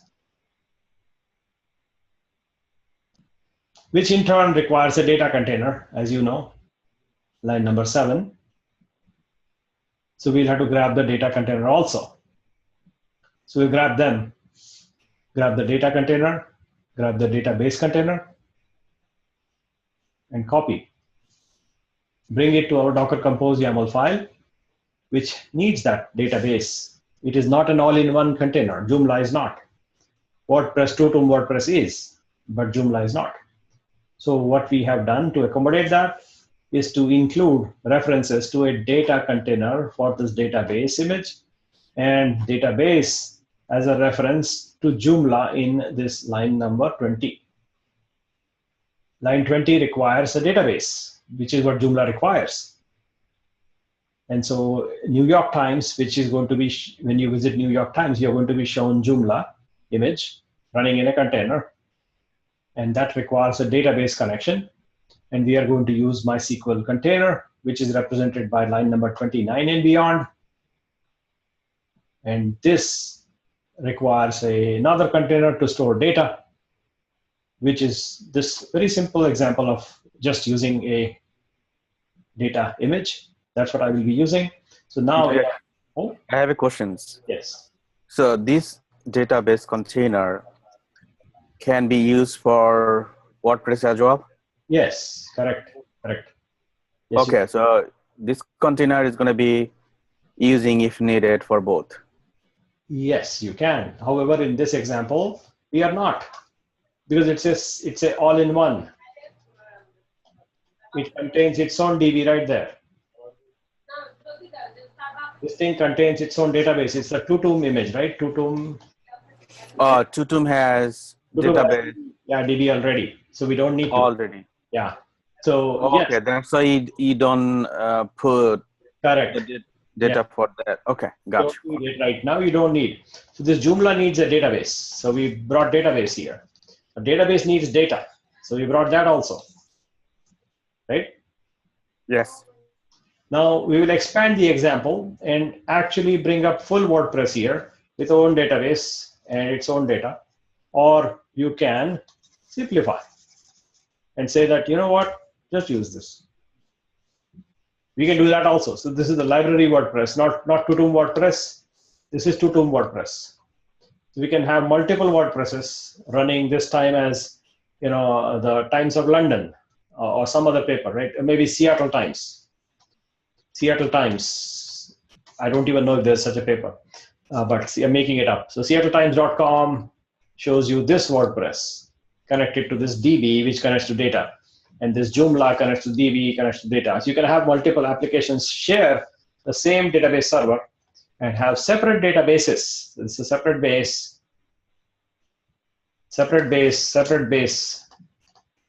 but same server container. You can totally use that if you like. We'll get to that momentarily, but right now just leave it alone. Right now what we have done up until now is we have an Nginx proxy container, a Tutum WordPress container all in one, and a Joomla container, which requires a database container, which requires a data container. And so we are going to add this, and this right now in our compose file. We have these guys running already. These guys are not yet. So we will run them. We are going to call this one CNN, like you saw. We are going to call this one New York Times, like you saw, like you will see. So I'm going to do that right now. I'm going to start these three containers, 1, 2, 3, by including them in this way. The order, the sequence is not important, just the fact that they need to exist. Otherwise, it will fail for database not found. And so I'm adding a reference to this line number 20 by creating a new container, uses MySQL, like we have seen in the earlier examples. I'm just using this section to create a database server container that uses this data container and using these two containers to support the Joomla container. That's what I'm doing, and I'm naming it New York Times, newyorktimes.com, saving it, closing it, and going to the terminal, making sure that my Joomla container pull succeeded. Yes, it did. So now I can Docker compose up, and it will say that I need to build something. So let me build the data container, and it does build right now. So it needs library image for Ubuntu, so it is pulling that, and then build the data container, which basically is just Linux, Ubuntu. And that's what's going on. Once that data container builds, it will run its own separate isolated container running Ubuntu and store data in there. Then it says that I need to build a MySQL database server container. So it will pull the MySQL library image, which is what is going on right now. And so this MySQL library image is getting pulled.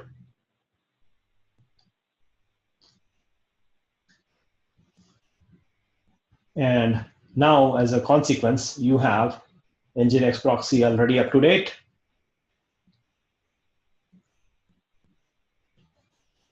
and your CNN, which is the Tutum WordPress already up to date. You added a data container, started. Database container, started. New York Times, which is the Joomla container, also started, which means I can go here and open a new tab and go to newyorktimes.com, and I see Joomla. And I go to localhost, and I see service unavailable because we haven't actually defined what to show when you visit localhost. We have defined what to show when you go New York Times. We have defined what to show when you go to CNN, but we have not defined what to show in localhost because it doesn't even matter. Nobody goes to localhost. People go to interesting places, not localhost. So the scenario that we have built up until now is proxy, one container, Tutum WordPress, Joomla, database, data, showing you New York Times, showing you CNN, and this proxy is the localhost as an example, and people are visiting whatever they want to. Some people want to visit localhost and they will say nothing found, nothing interesting found. If you visit this location by IP address, you will not find anything. If you visit the same location with newyorktimes.com, you will see Joomla. If you visit the same IP address with cnn.com name, you will see Tutum WordPress. So that's the scenario. Let us digest this before we add more. We can add more as much complex as we want because these are basically building blocks. As you're seeing, we are putting things together in very simple digestible modules. And if you, in the same location, you visit 127.0.0.1, which is a representation of localhost, and you still see nothing available because nothing is actually called out to be available. So you don't see anything. So Docker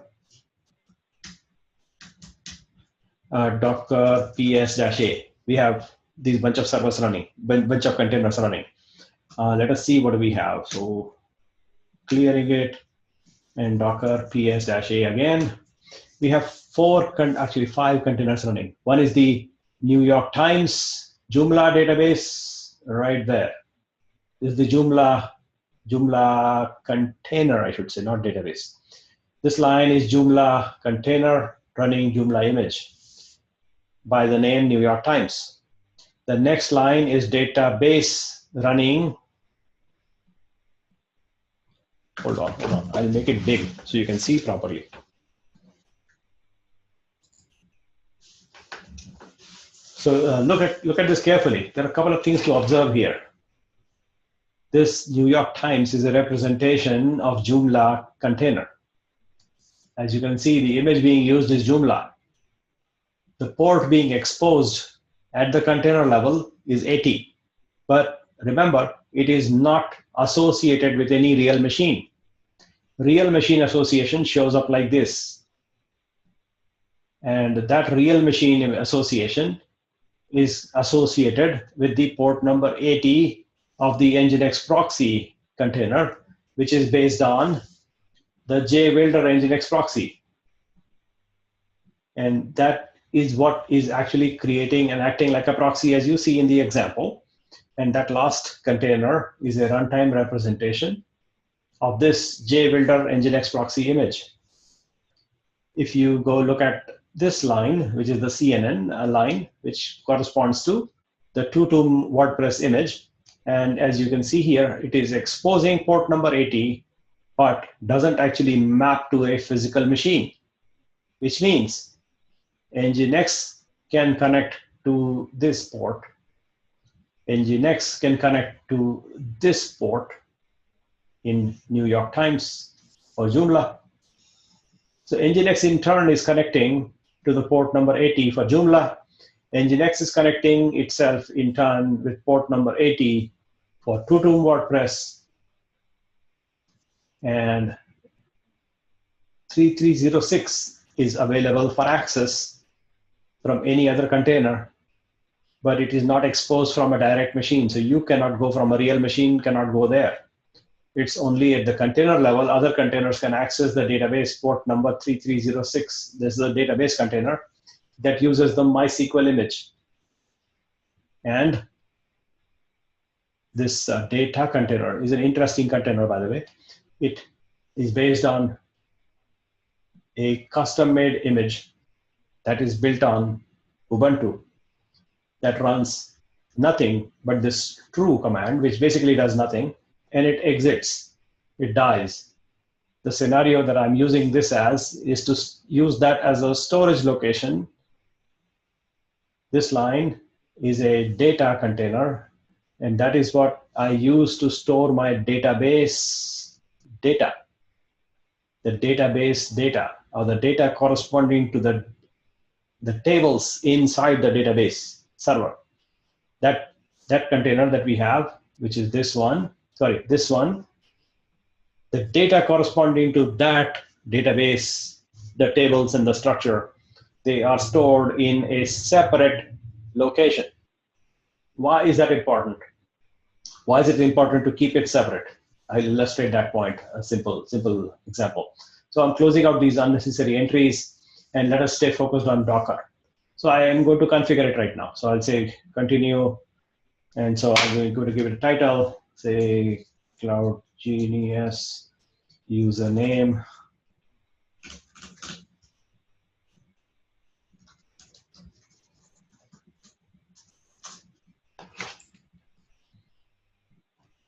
And here I'm going to log in.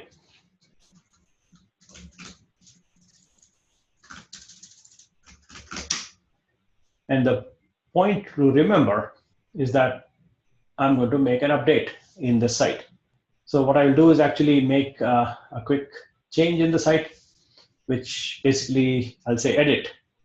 And instead of hello world, I'll say hello Cloud Genius and update. So my site is now up to date with a new entry, which is not hello world, but hello Cloud Genius. So remember that. This is a change I just did. And you see my name there. Now, having done that part, I would like to now kill the database container. I will kill it. And also, I would like to kill the CNN, which is Tutum WordPress, that also contains its own database, which is where I have actual data stored. So if I kill that one, it will die, and it will not bring my data back, right? So if you see this Tutum WordPress container, which stores its data on the container itself, if I kill this container, I will lose my data, which I have created here, like this. This is the data I have created. If I kill my Tutum container, you will see that if I create Docker Compose up again, I will have data loss. And to prevent that is what I actually do is to have the data and database stored separate. So to illustrate the data loss right now, I will actually kill this guy. So here I'm going to kill this 3brother_f, Docker rm 3brother_f, and say kill.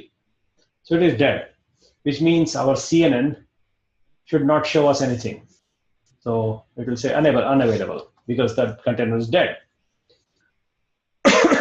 Having done that part, let us do Docker Compose up again. And so it will look at the containers and find that Docker engine, which CNN was CNN. Where is CNN? Yeah, it started that. There we go. Created that. So creating CNN and starting data, and data will eventually stop and all that. But this container got created, which means we should go back here and refresh and look at CNN.com, and boom, our data is lost. You see, the data is lost because the container died on us.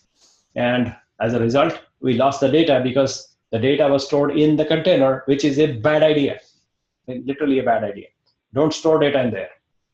So where do you store data? And that was the other example I would like to now describe to you. I would like to now run WordPress in a different fashion. where this proxy will again do the same purpose like before, except we are not going to run the Tutum WordPress, but run library WordPress and have it connect to the DB, which in turn connects to the database data. That's how the structure is going to be like this. That's the mapping I want to create. So I would like to introduce this new segment and call this Seattle Times or something like I'll come up with. Maybe that's not a, I'll use Cell Cloud Services, for example. So we'll call this Cell Cloud Services. So here we go. We are going to go to that folder and look at our safe. And in there, you will find the WordPress example that uses the library image. So I'm going to copy that, bring it to our Docker Compose YAML, and put it at the very bottom. Go to the bottom.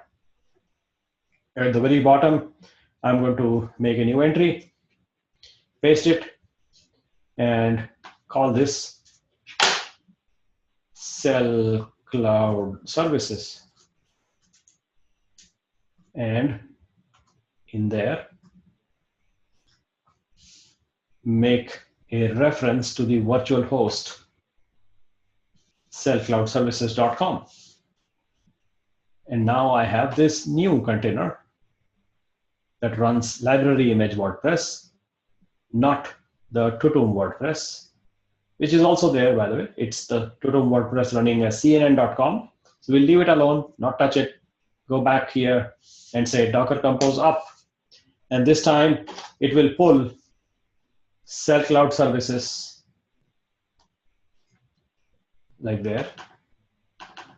And it will pull WordPress latest from the library WordPress.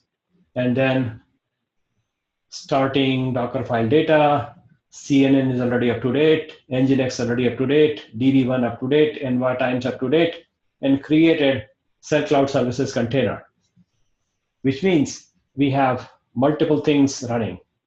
And I'll describe that. But before that, I want to make a quick change. The change I want to do is my host file. And in there, I will make a modification and I will say cellcloudservices.com is also hosted right here on this machine. So my host file will look like it runs CNN.com, it also runs New York Times, and it also runs Cell Cloud Services. So 3 names, same box. Having done this change, I will now describe what I have done in another picture. So Nginx proxy, we have. Then we have this Tutum WordPress, which is an all-in-one WordPress. It also contains MySQL by itself. That's why we had a data loss. We now have also a Joomla container, and that connects to a database container, that connects to a data container. We have just introduced another container called Cell Cloud Services, which runs the library WordPress from the library, which requires a database connection, which in turn requires a place to store data. And we will now bring this stack up, which we have, by the way. So we have this container running, this running, this running, this running. All of these guys are running, except this is not running. It is exited because there is nothing to do. I mean, it's just storage. And so that's the scenario we have. And we will now visit CNN.com. We'll visit NewYorkTimes.com. And we'll visit cellcloudservices.com. These sites basically all pointing to the same proxy. This is where everybody hits. They're going to be forwarded to different locations automatically. So you will see in this browser, if you visit CNN.com, you expect to see WordPress, which is what we are seeing right now. If you visit NewYorkTimes.com, you're expected to see Joomla, which is what you're seeing right now. And if you open new tab and say cellcloudservices.com, you're expected to see a different WordPress. And let us understand the differences. This is the library image, whereas this one is Tutum image. So let's call this, I'm looking at Tutum, I'm going to call it Tutum image.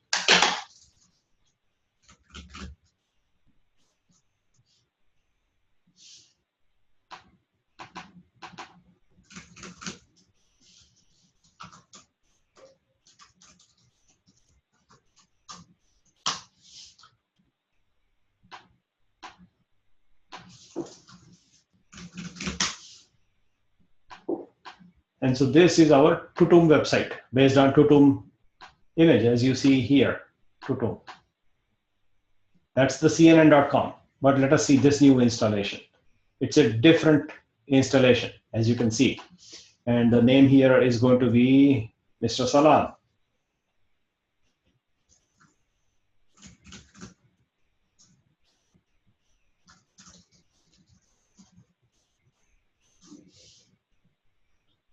And now when I log in,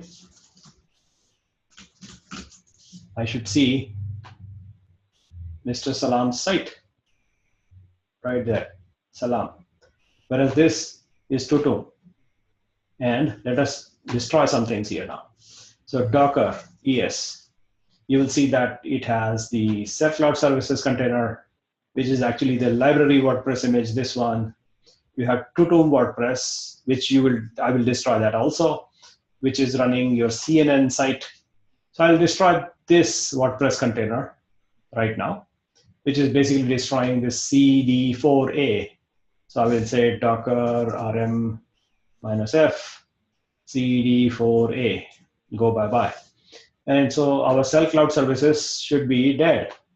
And so we go refresh and nothing available. That's expected. Now, we will also destroy this A625, which is the Tutum WordPress. So I'll say docker rm A625.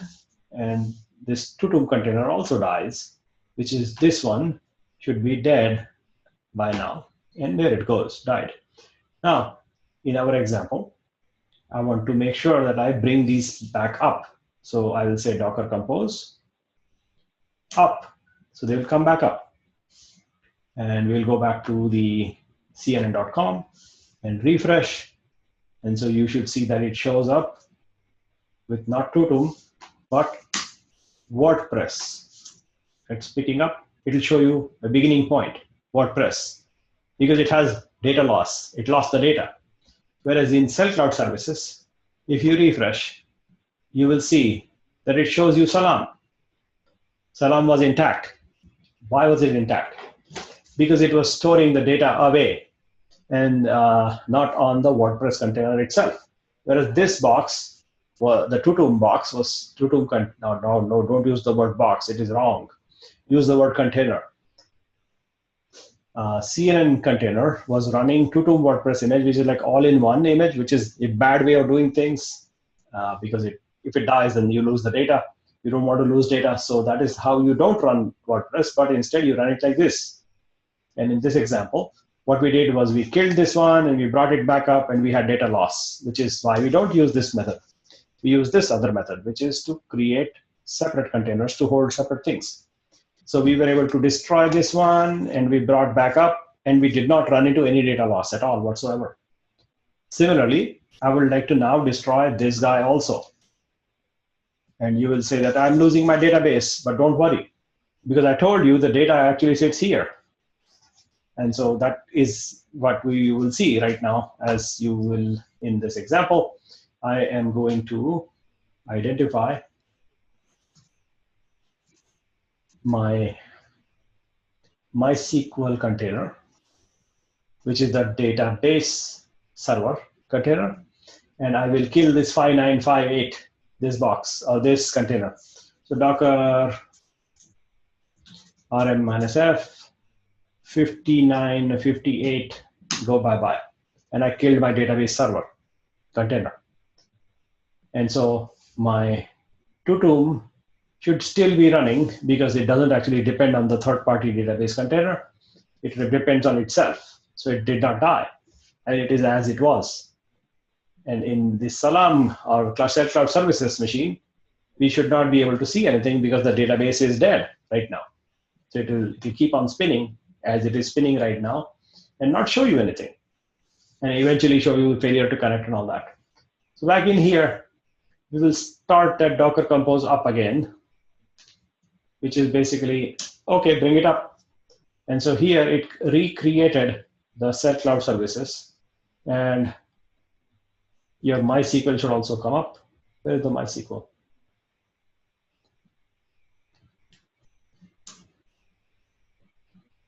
DB. The DB is there. And so where is the DB for here? Yeah, there. So it created that container. And then we should go here. And you saw the database failed from the last attempt. But this time, you should see Salam back. You still did not lose data because the data was stored actually away, not on that container either. Not here, not here. It was sitting here. And so that was just a quick example, by the way. This is not as, you can add more complexity to it. And I'll just illustrate that point. Okay, Nilesh, over here, in order to avoid this data loss problem from Tutum, so what is the solution we can do over here? We can ignore the database come with a Tutum and put a separate data. Don't use Tutum. Don't use Tutum totally. Okay. Don't use it. Use the library WordPress.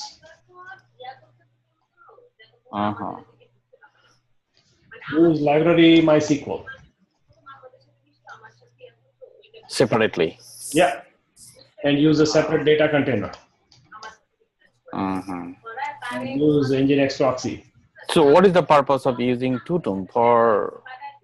Tutum was a demo. Demo, okay.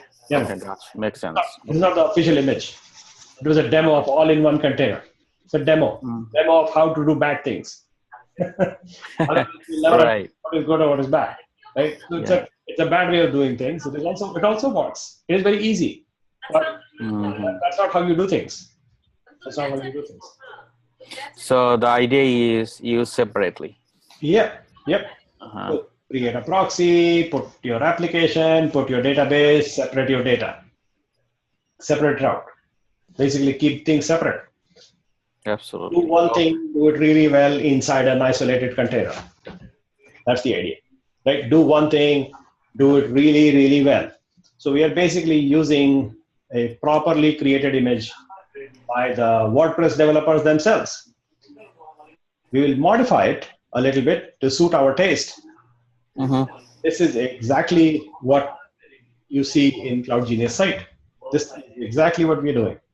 So we have a proxy, same proxy, except not the JBuilder proxy, but I am using that as a basis to modify to create my own proxy, which is what you will see next. So in this example, this is the JSON Builders proxy, Nginx proxy, and you will go see in this location, in this Cloud Genius repository, there will be another proxy. And the proxy is this one. And it says it is based on JBuilders proxy. And so how do I build it? You go look at this repository in GitHub. And so the answer is provided right here. How do I actually build it? So you go build Docker T Cloud Genius Nginx proxy using the current folder. And the current folder, we have just the Docker file and another custom configuration. And this custom configuration changes some aspects of the configuration of the Nginx proxy itself. So these are modified numbers that I would like to have for my proxy. So I override what is already provided by JBuilder and create my own custom configuration. Now I want to use this configuration instead of what JBuilder wants. So I provide that custom and then include that in the Docker file. So what do I do in the Docker file? I'll say, okay, Nilesh, over here, okay, JBuilder for Nginx. Who we will pick for the Apache? You will use the WordPress image. So let's go Docker Hub. You would rather, if you're running WordPress, you would use Apache. You not use Apache directly, but use a ready-made WordPress image, which includes Apache. So you go to Docker Hub, and if you want to run Apache, you go find Apache. So go to here, search Apache, and you will find the Apache image, official Apache image. Okay, however the list, okay. And who is popular in that? Yeah, right there, stars, polls. Correct, yeah. If you Apache, you get Apache. But Okay. I'm not sure you want Apache though, because I think you may want WordPress. So you get WordPress instead.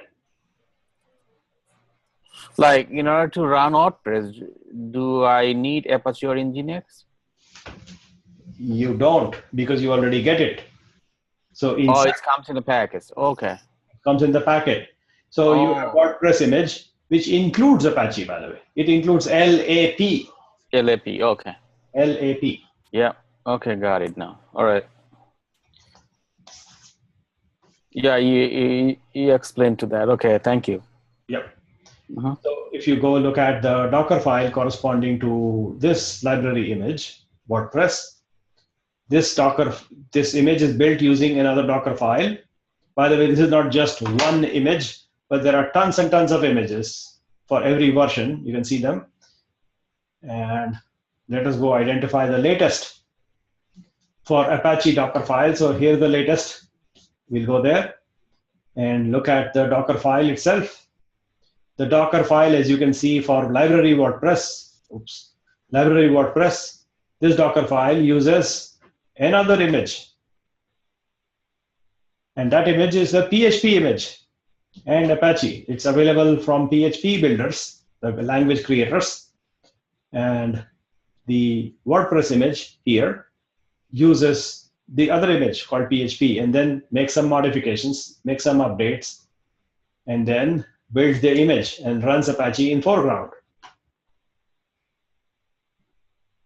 And it is basically copying the WordPress from that location, wordpress.org, and including that in the image itself, setting an entry point, and then runs Apache. That's what you see in this image. This image is built on top of another library image called PHP. And so let us go see what PHP is. So we'll go PHP library image in this location in Docker Hub. Where is Docker Hub? Okay, Docker Hub, not here, Docker Hub. And then in Docker Hub, we will find PHP, which is the language creators. And there is an official PHP image available right there. It is 1.3K stars, 1 million pulls.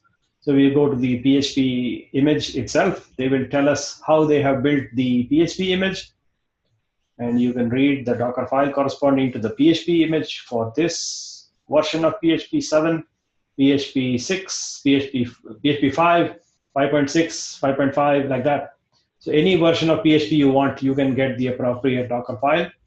So let us go examine the 5.6 Docker file image.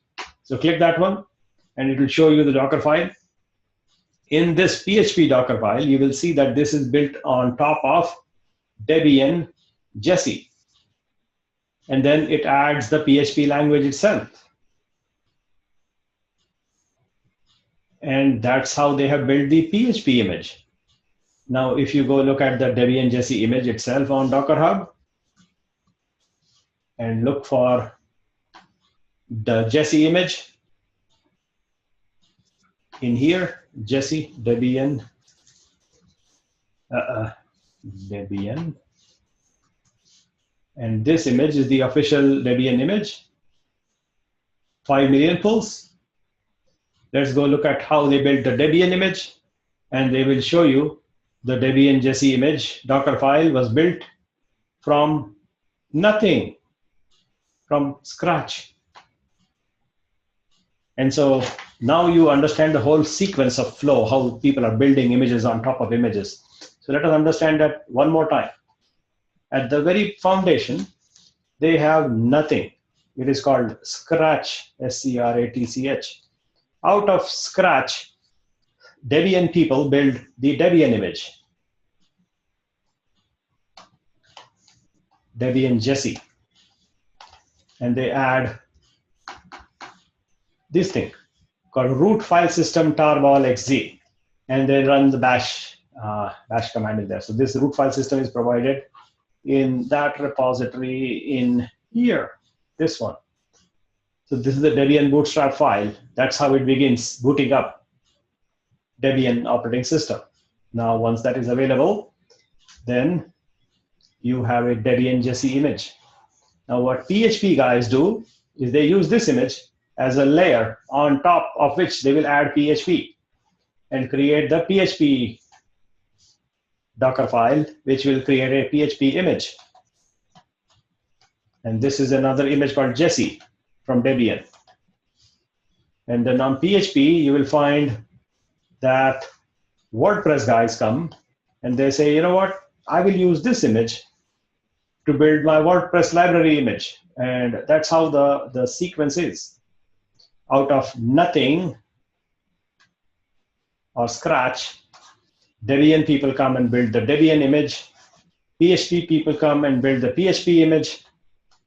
On top of Debian, WordPress guys come along and they say, I want to build my image on top of PHP. And then that's how they distribute the WordPress library image. Now I come and I say, I want to use this image. And so I will create the Cloud Genius WordPress image using this image. And I know that it does not contain MySQL. So I will then go on the side and identify where do I get the MySQL image. And it is available in the library. So I'll use that image along with this. And then these guys, the MySQL guys, will also have some other dependency underneath that will eventually go down to nothing. And let us go examine that. So we'll go to the Docker Hub and look at MySQL image and understand how it is built. So here is MySQL, and that is this official image called MySQL, which has 10 million pulls. So we'll go to the MySQL image and understand that it is built using this Docker file. And so we'll go inside the Docker file. And by the way, it is built on top of Debian Jesse. So we know that already, how Debian Jesse is built. And so this is the thing that they add on top of Debian Jesse to build your MySQL image. So it was built using Debian Jesse, which in turn was built out of nothing. So that's how layers are being constructed. So you have a layer of nothing on top of Debian, on top you have MySQL that I'm using. Okay, over here, they're using the distribution Debian. If I want, can I use any other distribution like CentOS or Ubuntu? Yes, yes you can.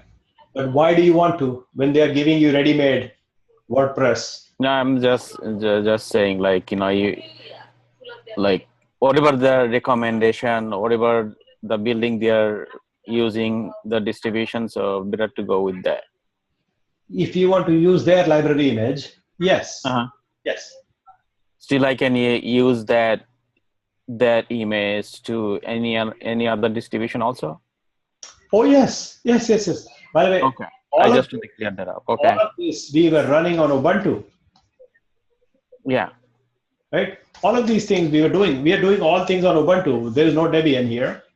You can run whatever whatever Linux operating system variation. Oh, okay. The main kernel is same. It doesn't matter. Okay. All these Jesse and Red Hat and CentOS and Ubuntu, they're all brothers and sisters.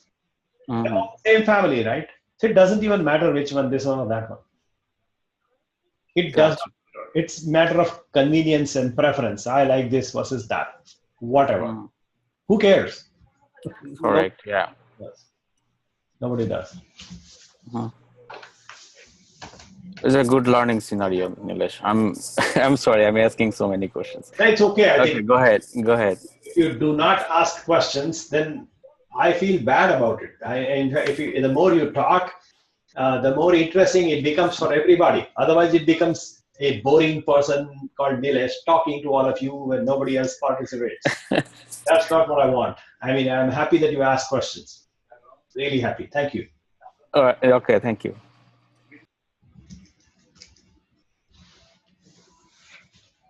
Okay, so we'll add some simple items to this complexity already that we have. So if you remember this Nginx proxy, and then we had Tutum WordPress, we had Joomla here, we had our own library WordPress with a database and a data container. we can add random things here, like, whatever we feel like. Now you want another database. This was MySQL, right? You want another database here for PostgreSQL. You can get that. PostgreSQL, very, very simply, just get that library image down and run it.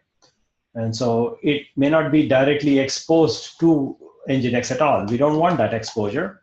So we will not expose it. So there is no direct connection between a database and Nginx proxy, but we still want to run Postgres for another service.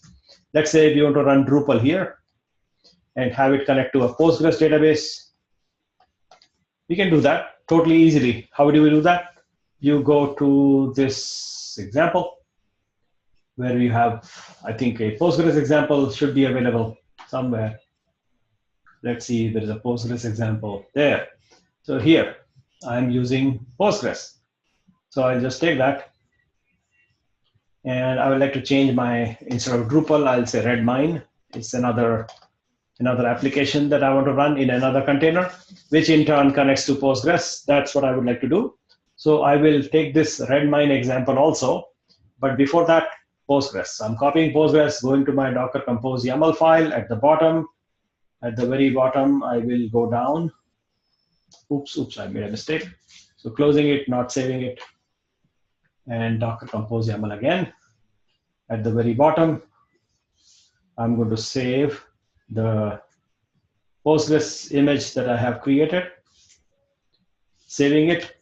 And this is a creation of a container running PostgreSQL database. That's a separate database in a separate container. And I will use that container inside in another application, which is what I will like to add now. And that application is Redmine. So I'm identifying where it is kept in my cheat sheet. And so here is Redmine. So I'll grab that Redmine example, bring it up in my Docker Compose YAML file, and call this one seattletimes.com. So Redmine becomes seattletimes.com. And I'll define the virtual host like this and save it. This virtual host, seattletimes.com, needs to become a part of my host file. You will also see that this Postgres database runs in a separate container that is exposed by these lines. And a Redmine application runs on port number 3000, by the way. And it links to the Postgres database and exposes itself on this location. And that is what you're looking at. So I'm going to save this, close it out, go to my terminal and say Docker Compose up. And you will find that it does not have Postgres, so it will pull it down locally. Then it will also not have Redmine, so it will pull that one down, and then run Postgres, and then run Redmine, and find that everything else is already running, so it will not do anything else. But that's what you're looking at right now, Postgres being pulled, and now tries to find Redmine, cannot find it, so installs Redmine by pulling from Docker Hub. These are library images for Postgres, and library image for Redmine. Redmine is a famous application written in Ruby here. So we are using those two library images for Redmine as well as Postgres, and that installation will finish in less than a minute. And we should have our Redmine running connected to a Postgres database and all exposed to the same proxy. That's what we are looking at right now. So let this finish. Then I'll go edit my host file, which is where I will add a reference to seattletimes.com, which will show me Redmine. And here is my editing the host file, where I am going to add Seattle Times reference, like that. And making sure that I did not make a typing mistake. No, I did not. And catting my Docker file.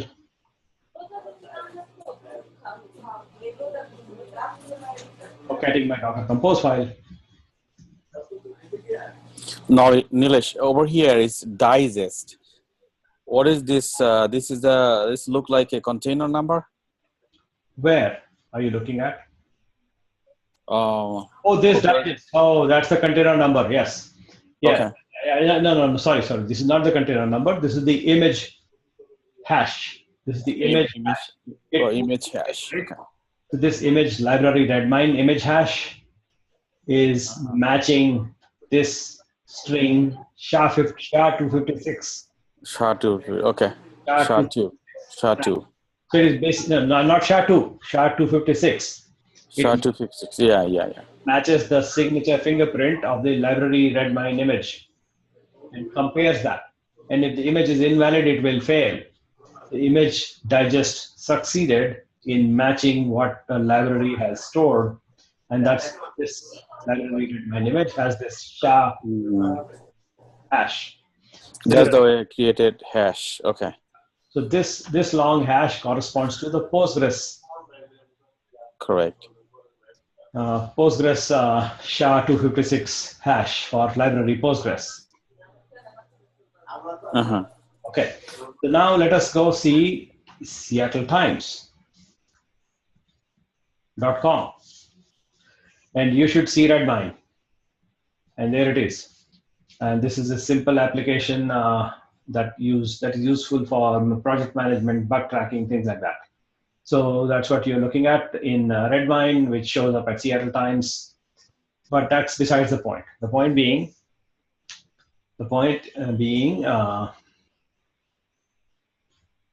that we were able to create whatever we feel like. In this example, we were able to add complexity as simply as, just container, the way you want to design, the way you want to hook them up, like this, Redmine, Postgres. We had WordPress, database, data. We had Joomla connecting to this database, to this data. We had Tutum, WordPress, all in one. And so all of these guys connected to a proxy. And people are visiting and they are getting directed automatically based on the URL they visit from. Whatever you want, you will get that. It's all going to the same IP address, by the way. So this is called a reverse proxy. It aggregates. It aggregates multiple endpoints to same IP address, and you can run, on one front end, you can have in a cloud, if you have multiple things running, you can have the same front end point expose different services through the same configuration or same infrastructure by putting a proxy up front. That's what we just did in this example, putting a proxy layer that hides everything underneath, and you are running whatever you feel like in independent, isolated little things. They don't have to be little. They don't have to be. And by the way, all of this is running in a small little virtual machine, by the way, right now. So this is all of it that you are looking at is running inside your VM, virtual workstation. That is where it is running. All these things are running currently. Hey, Nilesh, could you there's this coming up. So all these containers running all inside the Cloud Genius workstation. There's a question. Go ahead. Yeah, the question was, could you show us one more time how we connect Joomla and WordPress with one database? We don't connect Joomla and WordPress, not at all. Not at all. We do not connect them. So how you use two database, one database for two? So let us be very clear in what we say. The choice of words is very clear. I'll clarify that. So I'm not connecting Joomla with WordPress. No. I am using the same database server. Okay, how you get this done? Okay, that's my question was. So the idea, the word choices has to be very clear. It is the same database server with two different databases. Oh, okay. The container has to be different. Okay, but same database is two containers. Choice of words. Be careful. Choice of words is super important. This is a container.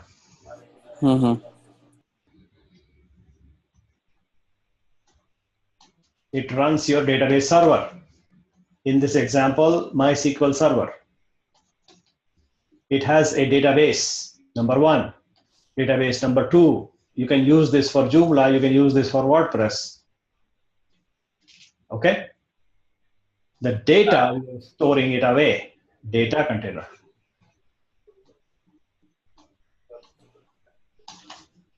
Which is basically this data is stored here. This data is stored here in a data container. And Joomla is a separate container that connects only to this database. WordPress is a separate container that connects only to this database. Similarly, we had another container running Postgres database server, which has a database that we use to connect to Redmine, which is a separate container.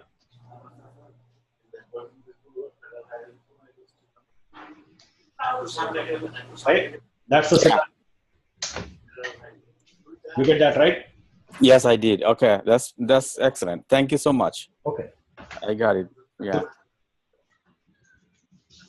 That's the way it has to be set up. Okay. Yeah. When you say whatever you say, you have to be really careful in choice of words, because the moment you say one word wrong, it confuses everybody, right? Yeah. Words has to be super important and super clear, and don't make a mistake there. Right? Choice of words. Never use the word box for a container. Never call a server a database, because it's a database server. People generally use the word database for a database server. It is a server application that runs multiple databases. Right? Database for Joomla, database for WordPress. So be clear about it. The data is a separate thing. It is the thing you type. Like salam is the one that I type somewhere in some application. That becomes my data stored in the database, which actually is the data. Right. The thing I type by hand is data. Right? The picture I add is data. Now you don't want to store data in a container, so I store my pictures away. Right? My pictures get stored not in the container, but somewhere away in a S3 bucket. Yeah. And salam, the word I type by hand, gets stored in the database. That actually gets stored away in a separate location, not in here either, but here. So just remember that you have to keep the data, or rather in general, the thing to remember this is you have to keep the state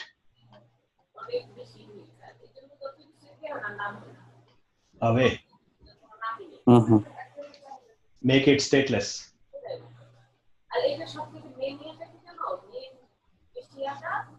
As much as you can make it stateless, your life will be simpler, because the state is stored away. You want to store the state somewhere away, somewhere far, far away. I mean, not far, far, but somewhere away, but in a place that does not destroy itself. Because the state is important, right? That is the most important thing for a user. And I think let me pull up another illustration so you will get the point about state. There is some background noise. If you hear somebody talking in your room, please mute yourself. Let me identify the thing that I want to pull up. Give me a second. What's it called? Curio. There we go. Not this. Curio. There. So it's coming up. And yeah, here. So I want to talk about the state business a little bit again. I think I must have discussed this, but I want to clarify that. So I will do it right now. Okay, the state idea. So imagine that I have this design where I have a proxy. This is the proxy. And there are three servers, W1, so just call them XYZ, okay, erase. call them X, Y, and Z servers. They're identical, basically identical to each other. This proxy is where people hit. And then my data is stored in a database somewhere like here. No, not here. Where's the data representation? I must have deleted that. Okay, there it is. Yeah, there it is. The relational database. Why is the spinning thing? Okay. I don't like this spin wheel. There we go.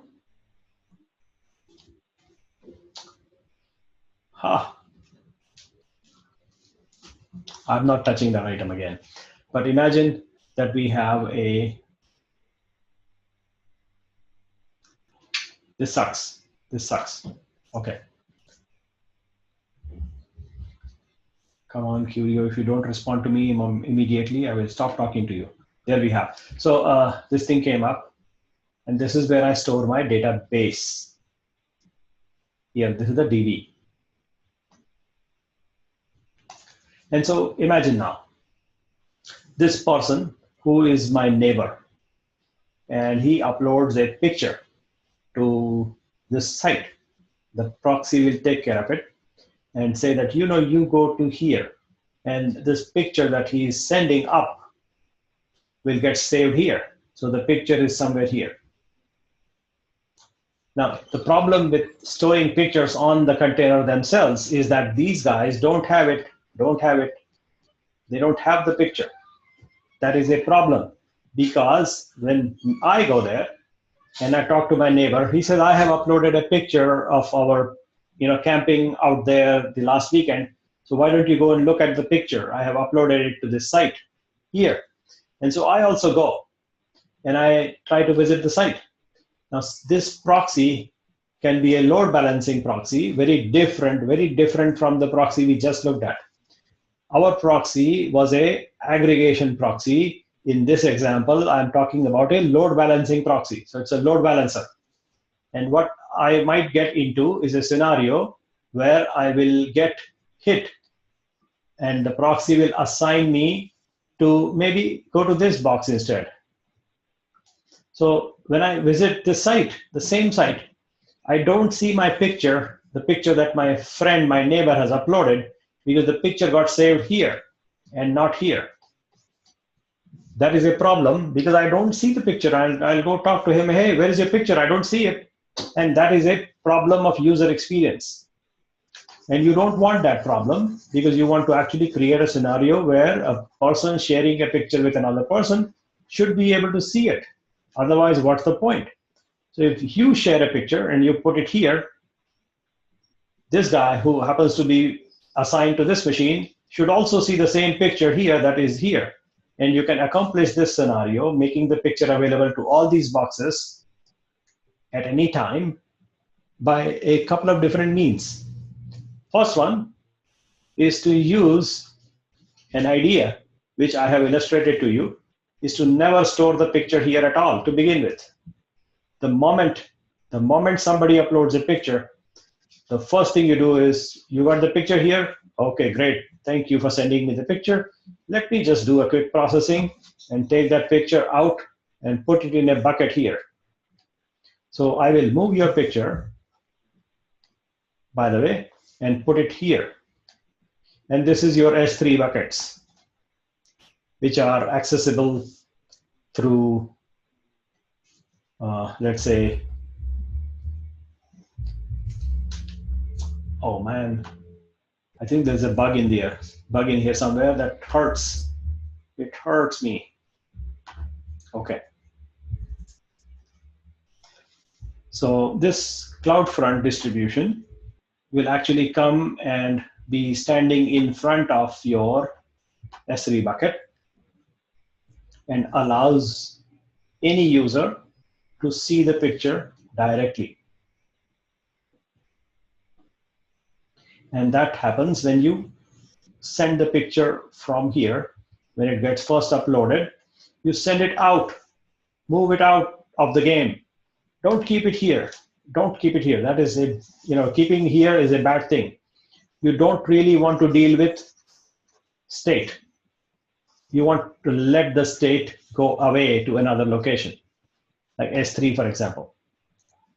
And so you store the state here. And so no matter what happens to these machines, they will go away, and new ones will come, and you don't really care because the pictures are there. And they're rendered through CloudFront to the user, or to other users whenever they come and visit. And your purpose in life is to remain stateless as much as you can. That's one way to implement. The another way to implement will be something like using a shared file system. A shared file system is basically a file system available and accessible to all these guys, and more of these guys as in when they come. I think we have a bug in that software. Bad. It's a very good software, but sometimes it's buggy, unfortunately. Maybe it's me, I'm using it incorrectly or something. I don't know. I'll figure it out. Maybe it is me. So these machines, when they come online, they are all identical because the picture is sitting here, so they don't need to worry about it. Now, the other way was shared file system. And what it does is it basically allows all these boxes as they come and go to store their files, not on a local disk here, but on a file system that is available as a service. File system as a service. Now this is a made up word, I just made it up. File system as a service is, nobody actually uses such a thing, but they use other names for it. So let's go read that, file system as a service. What is that thing? I just made up that word, by the way, just so you know. And so I do that all the time, by the way. And I'm going to show you what is an example of a file system as a service that I just used as a new coined word. Never used that word before, but it is actually available as a service. So they call it something else. I don't remember what the name they use, but I will find out and tell you. So here we go. And they have recently announced its general availability. So you should see it in your accounts as well. And this thing is called Elastic File System. And what this thing is, it's a fully managed file storage for use with your EC2 instances, for use with your Docker containers. You can totally do that. This is just one example of a ready-made service available to you. And you can create a file system and put that in a VPC and select these availability zones. And that's how it goes. And you go next, and you basically creating a file system that will be available to your boxes, your containers as a service where you can store your pictures. If you don't want to use this method, that is okay. You just store your pictures in the file system. In Amazon's example, it was called, what was it called? EFS, Elastic File System. And that's the name they use, EFS. Yeah, EFS. So this is a service. If you store the files or pictures that this guy is uploading, picture P goes to this box, and the picture P sits here temporarily, but then it shifts to the file system, EFS. Then this EFS makes it available to all other boxes by definition. So every other box can also access the same file system and can also show you the same picture of whoever visits whichever box, again, all the way, going through a proxy, which is, in this example, a load balancing proxy, like HA proxy. So you can run a LV proxy here, and it will assign traffic to other machines, other containers as you feel like, and they will all be accessing the Elastic File System, EFS, which I just made up a word, file system as a service. So that's another way to store pictures or store data. It doesn't have to be a picture or any content, any state, any information that pertains to make these units different from one another. So this, adding a picture here makes it different from all of these guys. They're not identical anymore.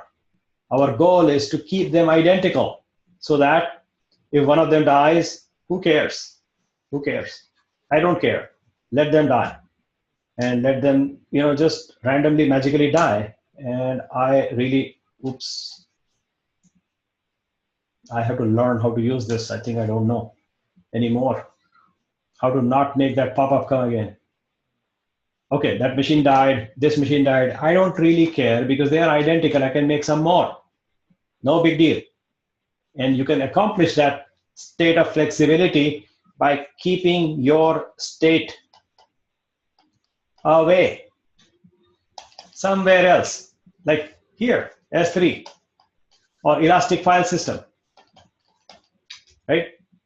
Or there is an open source product for that. It's, what's it called? Gluster.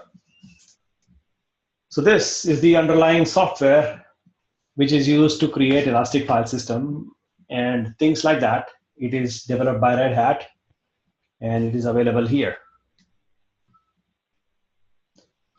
Storage for your cloud. So Gluster, read that if you like. It is helping us in basically keeping the state away. There's a question for break time request. Okay, fine.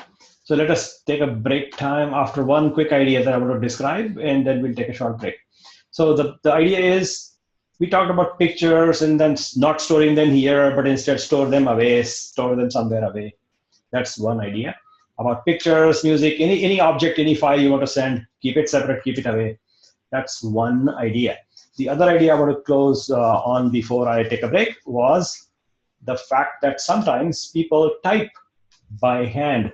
People type meaningful information. Like I typed the word salam in my installation of WordPress. So this is not a picture. It is the content I typed by hand. And this is not stored on a bucket, not stored on EFS. No.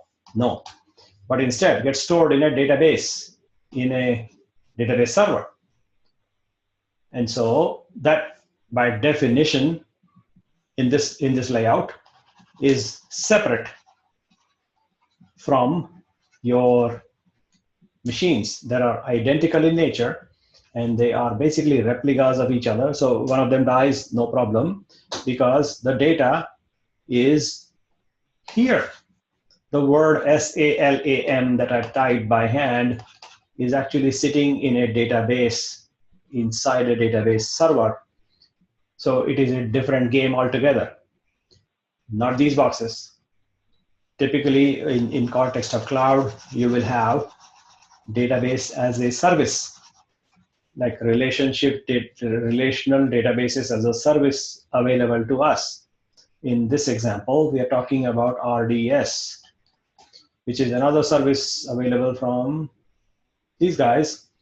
And here is the service. And you can just create a database ready to use as a service and store your data, like the word SALAM, for example.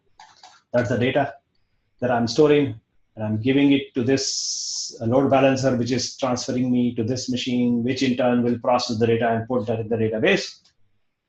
And that is where I will keep that data separate from these machines, so that any of these machines, when they want to come access the same data, they will also access the same data from the same location, which is this location. And they can also access and show me the same salam word whenever I feel like. And this guy types it, this guy sees it. The data is actually stored away, not here, away, in a different location, in a different service, like the database as a service, separate location. So the summary, the quick short summary is, keep the state away, make it stateless. That will help you with many things, like survival, data recovery, avoiding data loss, scaling out, scaling back in. All these things happen with great amount of ease if you keep the content, the state of the user, what they type, what they add, what they create, their credit card number, their account information, anything that is related to the user is the state of the application, and you want to keep the state away. Make it stateless. Make your application stateless if you can. That will help you in everything you do in the context of cloud. With that, short break. Right now it is 7:45, so it's already 8 o'clock. Oh man, I am bad. Okay. What am I saying? Okay, well, no, erase that. I'm saying that we have 7:50. Oh man, sorry about that. Oh, okay. So it's already 8 o'clock, almost. But we'll take a break. 10:45 and 10:50. Oh man.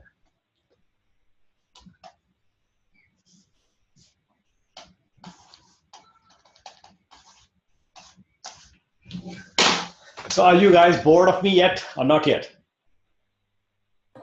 No, I'm enjoying it, Nilesh. Not tired of me yet? Don't worry.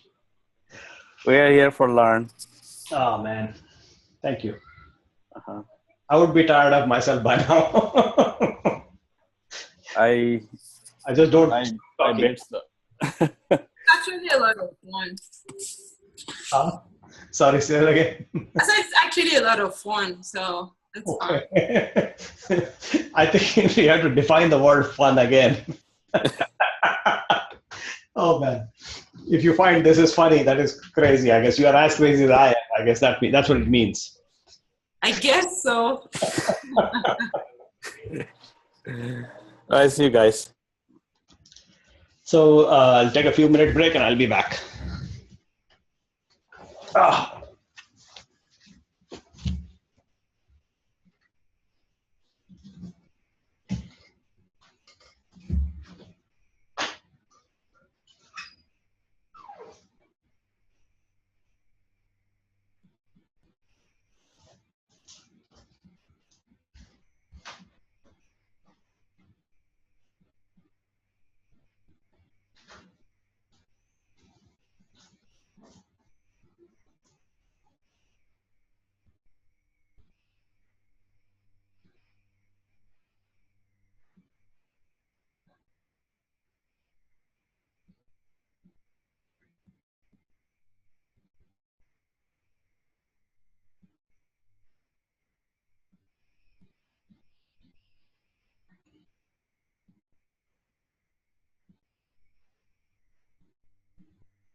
Hey, Nilesh, since we're on break, I have a question real quick. Yeah, go ahead.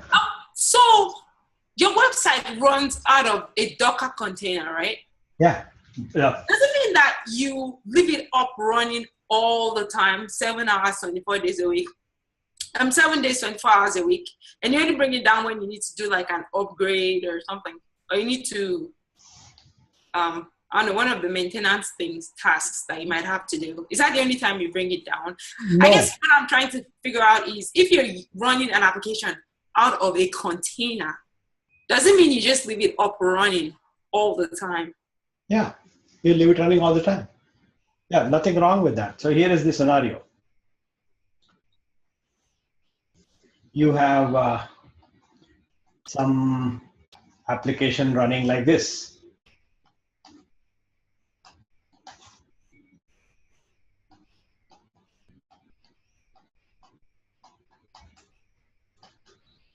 Okay. And so you want to update this. So what do? You create an entire replica.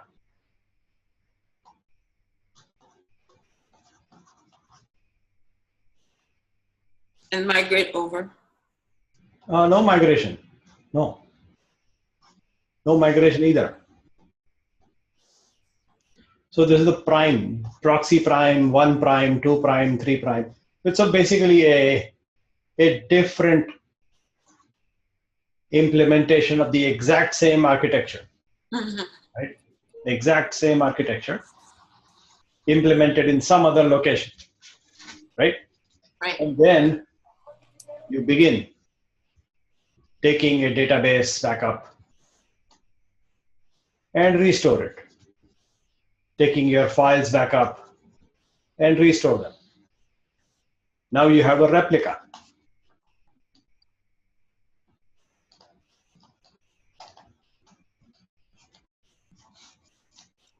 This is equal to this, right? Right. Yeah. So we have the live site running here on IP address, whatever. And this is the replica running here.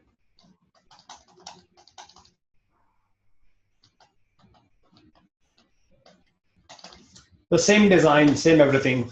It's a replica, different IP address. And you make changes. It is still live. Leave it running. You make changes here. Big changes, small changes. And then you are happy about your changes. Right? When I like my changes, I'm happy. Okay, that's what I wanted to change. So what I do now is when I'm happy, I test it. And then I call this dead and call this live. That's it. Oh, so you just fail over to the other one. Oh, yeah. Hey, just delete all this, get rid of it, and just use this. So Nilesh, is this the green-blue kind of a deployment? Yes. Yes. So does it mean like? So what's meant by green and blue or green or black? Ask your question again, Srinivas. So companies like retail, online companies like Amazon or Nordstrom or any other companies, when they want to make the changes to their live site, they want to collect analytics, or they want to see the usage or how. So I was told there is green and black kind of deployments where they bring it live after a couple of days of testing. Testing not outside, but testing by the customers itself. So there is some kind of a green-black mechanism or green-blue mechanism, some kind of a deployment. I'll talk about. I don't know. I'll talk about that just after the break. So yes, I remember that. I'll talk about that. Okay. And the other question from Tosin. So does it mean like Google, since Google runs all their applications out of containers, does it mean they have like a replica for every one of their applications? No, they cannot afford to do that, right? It's expensive, right? In a small case, you can do it like this. Okay, so what about on an enterprise scale? Yeah, I will. Like Google. Yeah, I'll talk about blue-green deployments and at a very large scale. Okay. When you're running thousands of containers, right?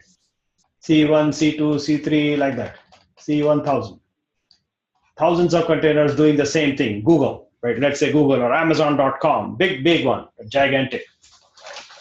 And you cannot really afford to create an entire Amazon.com in a replica. It's very expensive. You cannot reproduce the entirety of Amazon.com in a replica environment because it becomes very expensive and time consuming. So what do? You have these thousands of containers that are kind of sort of identical. They are actually identical. They're serving different users through some kind of a load balancer, right? So what you will do is take rolling upgrades. Rolling. There are several techniques. So one of the techniques will be rolling updates. A rolling update scenario plays like, you will take something like, let me open up an example scenario that you will see in, I'm going to open it up.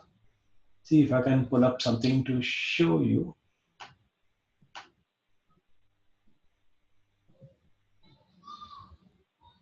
Yeah. So the scenario is like this. Yeah. So the idea is rolling updates. And out of these 1,000 containers, what I want to be able to do is maybe do 5 containers at a time. 5 at a time. And I want to update them. And then wait for 30 seconds before I take the next 5 and update the next 5. And then wait 30 seconds. And then I update the next 5. And this way, over a period of time, I will see that my blue containers are slowly becoming green containers because I'm changing the color. I'm updating them, just an example. This is just one way to do it. You can tweak these parameters the way you like. You want to maybe do 50 at a time, and every 30 minutes, that's also okay. It's really up to us as to what we want to do every so often. And this is called, the exact word is update delay. So you have the 2 words here, update delay. And update, let me get the right words here, update parallelism. Update parallelism. These are the 2 words that you typically use. Update parallelism means I want to do 5 at a time, 10 at a time, like that. Out of thousands of machines, thousands of containers I have, I would like to get update parallelism equals 5. And update delay equals 10 seconds, something like that. So I can assign these variable attributes. And by the way, in Docker 1.12, that is coming out in next month or something, right now it is release candidate number 4. You have these defined already. These are defined. And you can see some examples next time when I will run it for you, which is the scenario of blue-green deployments and how do you actually update live site of thousands of containers, where you begin maybe doing 2 at a time. So C1 and C2 will look different, and everything else will be just the old way, just like it was before. But then after some time, maybe after a few seconds, you will see that C1 and C2 are updated already. Now this time C3 and C4 are getting updates. And C5, C6, like that, they are still blue. These guys are green. And these guys are unknown because they're getting updated. And these guys are blue. So that's what a blue-green deployment is. Basically, you're converting blues into greens. Just a reference. It's just a color. It's just a way of saying that something is different. And when it is unknown, you're actually making changes. You're updating the code. You're updating something in there. And that is one way to implement through these methods known as update parallelism. It is a new construct in Docker that is coming in this release, which is probably sometime, I don't know when they will release this version. Right now we are using 1.11. And so this scenario will be one method of how you roll out updates. In other larger companies, the updates are done in other fashions, such as they will identify that you will suddenly see occasionally that this site, Amazon site, looks different to you versus me. They're doing it on us. They're testing on us directly, live. They will make some changes and show it to me, show it to some of the selected customers, and get their feedback as to how they are liking it. You can see that in Docker Cloud, they are running 2 scenarios right now. Both of them are available to us. Sometimes you see this user interface. sometimes you see this other user interface depending on what you choose. So those two interfaces are the same thing, basically showing you the same infrastructure with the same set of nodes in this new user interface versus this classic user interface. They're showing you both, and they're actually experimenting with what people seem to like. And if they like, okay, one of my nodes is dead, is unreachable. That was the node. Oh, what is unreachable? Okay, hold on. So the site is running, but Docker Cloud cannot seem to get to it. That was the message about.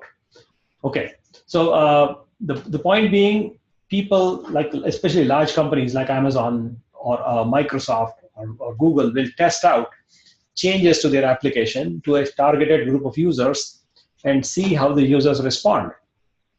And they, instead of rolling it out to, where is that thing? Here. Instead of rolling it out to the entire world, so imagine this is a world map. So we have US and South America, Europe, and parts of Africa and all that. So this is Australia, and this is Japan and Taiwan, like that. So Asia. So what they will do is roll out certain changes to the application only to a select group in Seattle, and watch how the behavior is. Watch and observe how many phone calls do we receive, how many cases do we see from people asking us for help.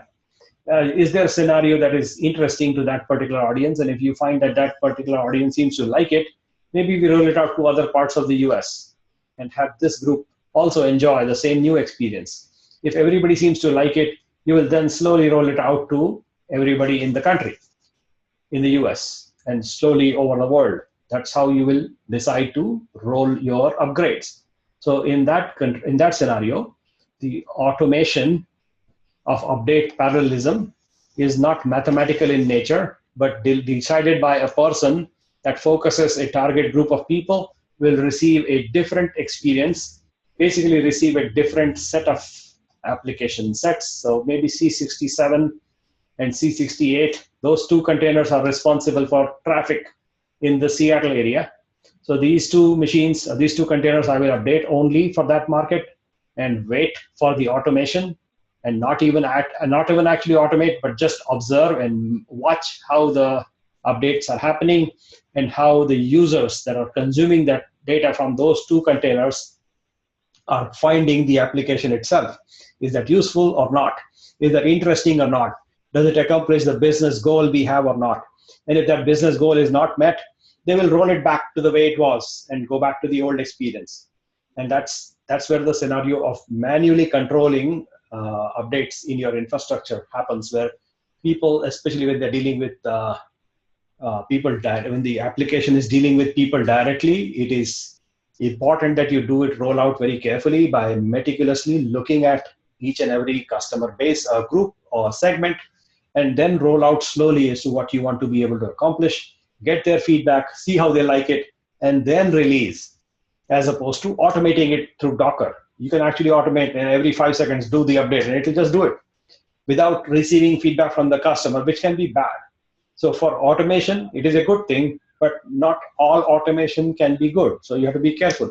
When you're dealing with especially end users, you want to actually ask them, hey, how do you like it?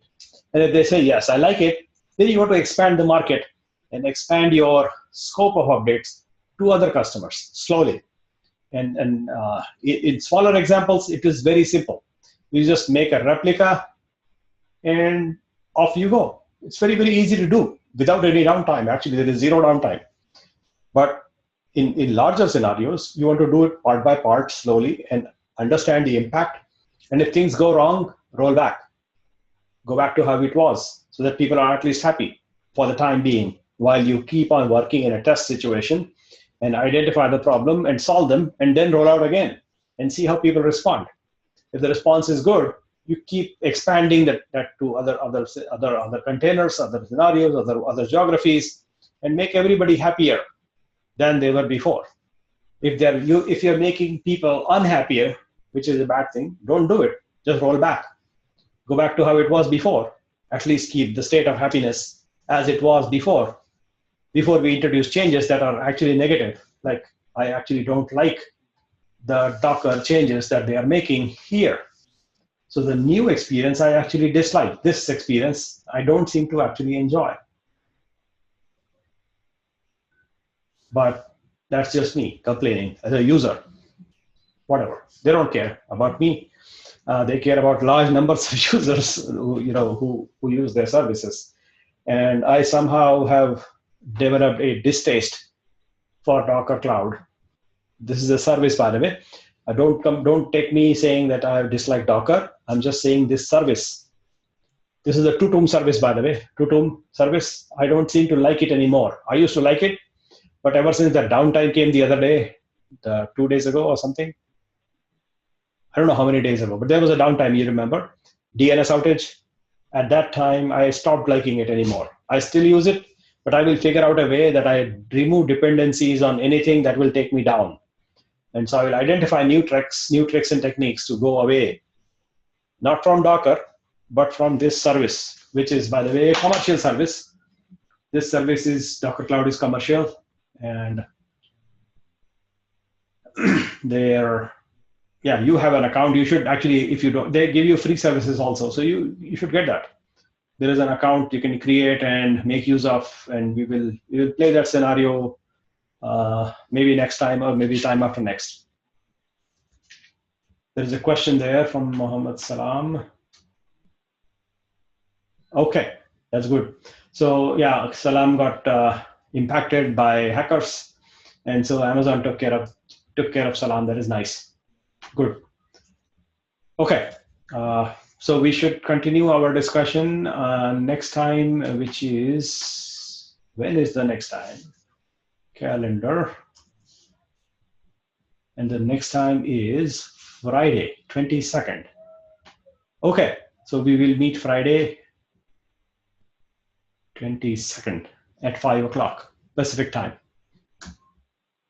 And at that time, we'll talk more about Docker or monitoring, and there are lots of things that we want to cover. In fact, I want to ask you this question, which I will, in Slack chat, I'll post the things that we want to cover. There are too many things to actually cover and discuss, but I want to make sure that I address your primary need first. So in fact, if you want more Docker, tell me. If you want other scenarios like monitoring, maybe other architectural illustrations, maybe more case studies, we can do that. So it's up to us as to what you want to do in the remaining 4 days. We have 4 more days left.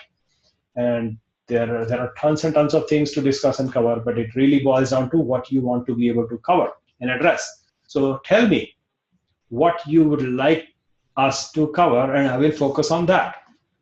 I have flexibility to change the way you want, and I will make use of that flexibility. I'm not tied by anybody to do whatever I want. So basically, I depend on you to tell me what do you want to go deeper with, and we will go that direction.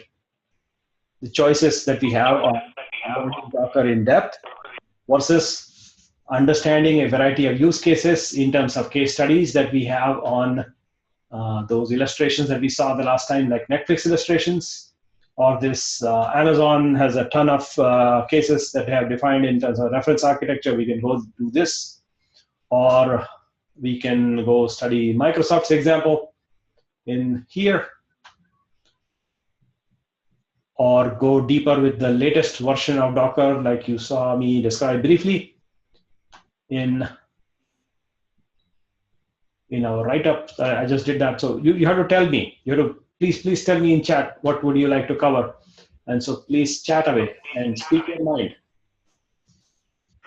Oh, so what were you planning, Nilesh, for the next class? I know you were asking us. I understand, but normally, what were you planning to go?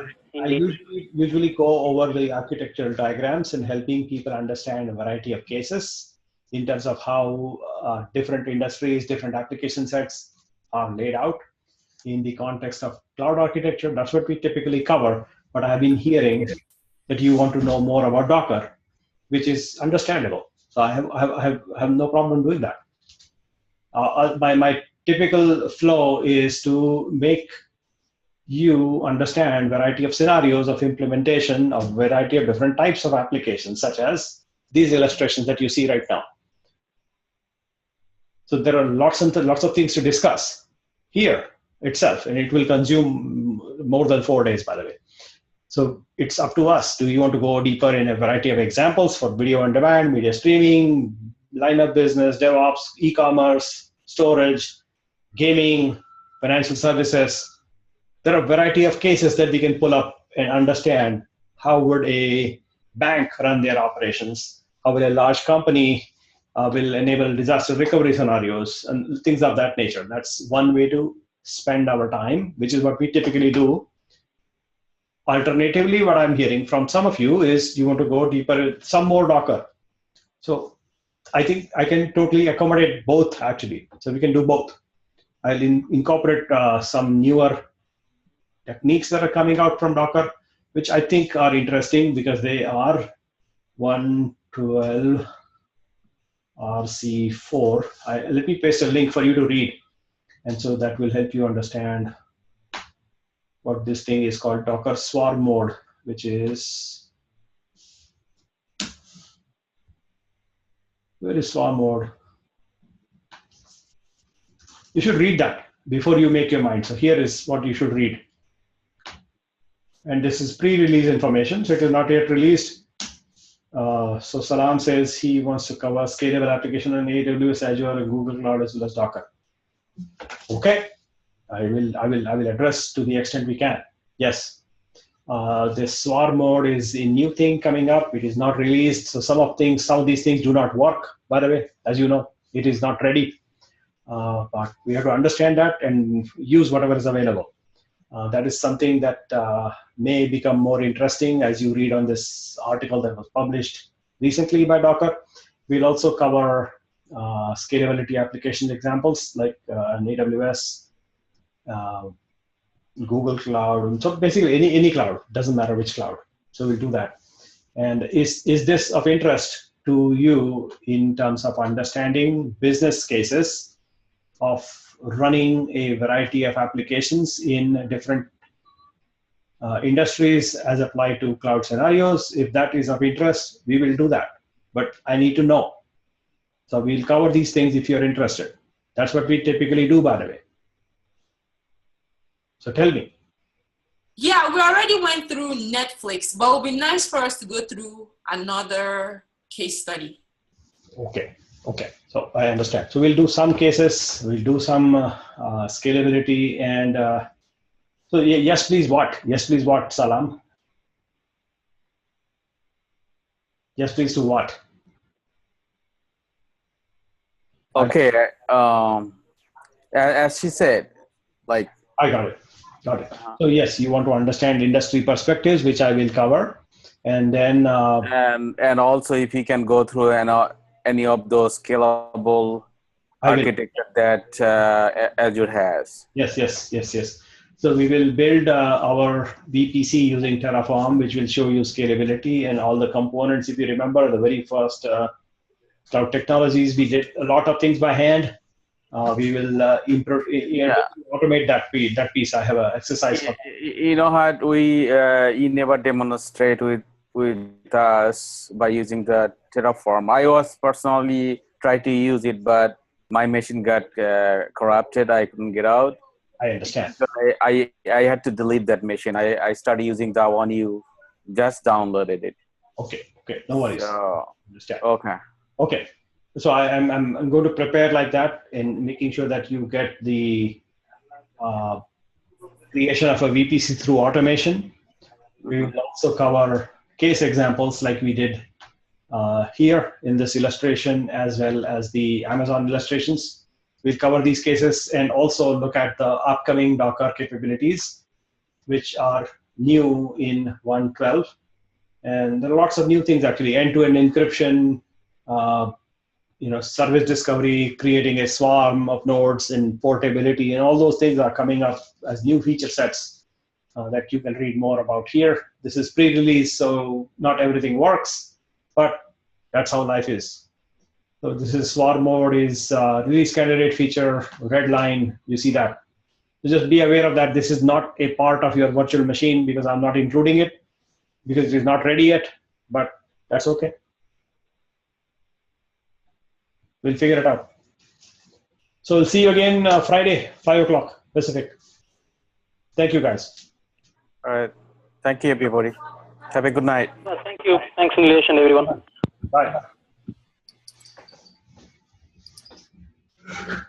Thank you. Bye. Bye.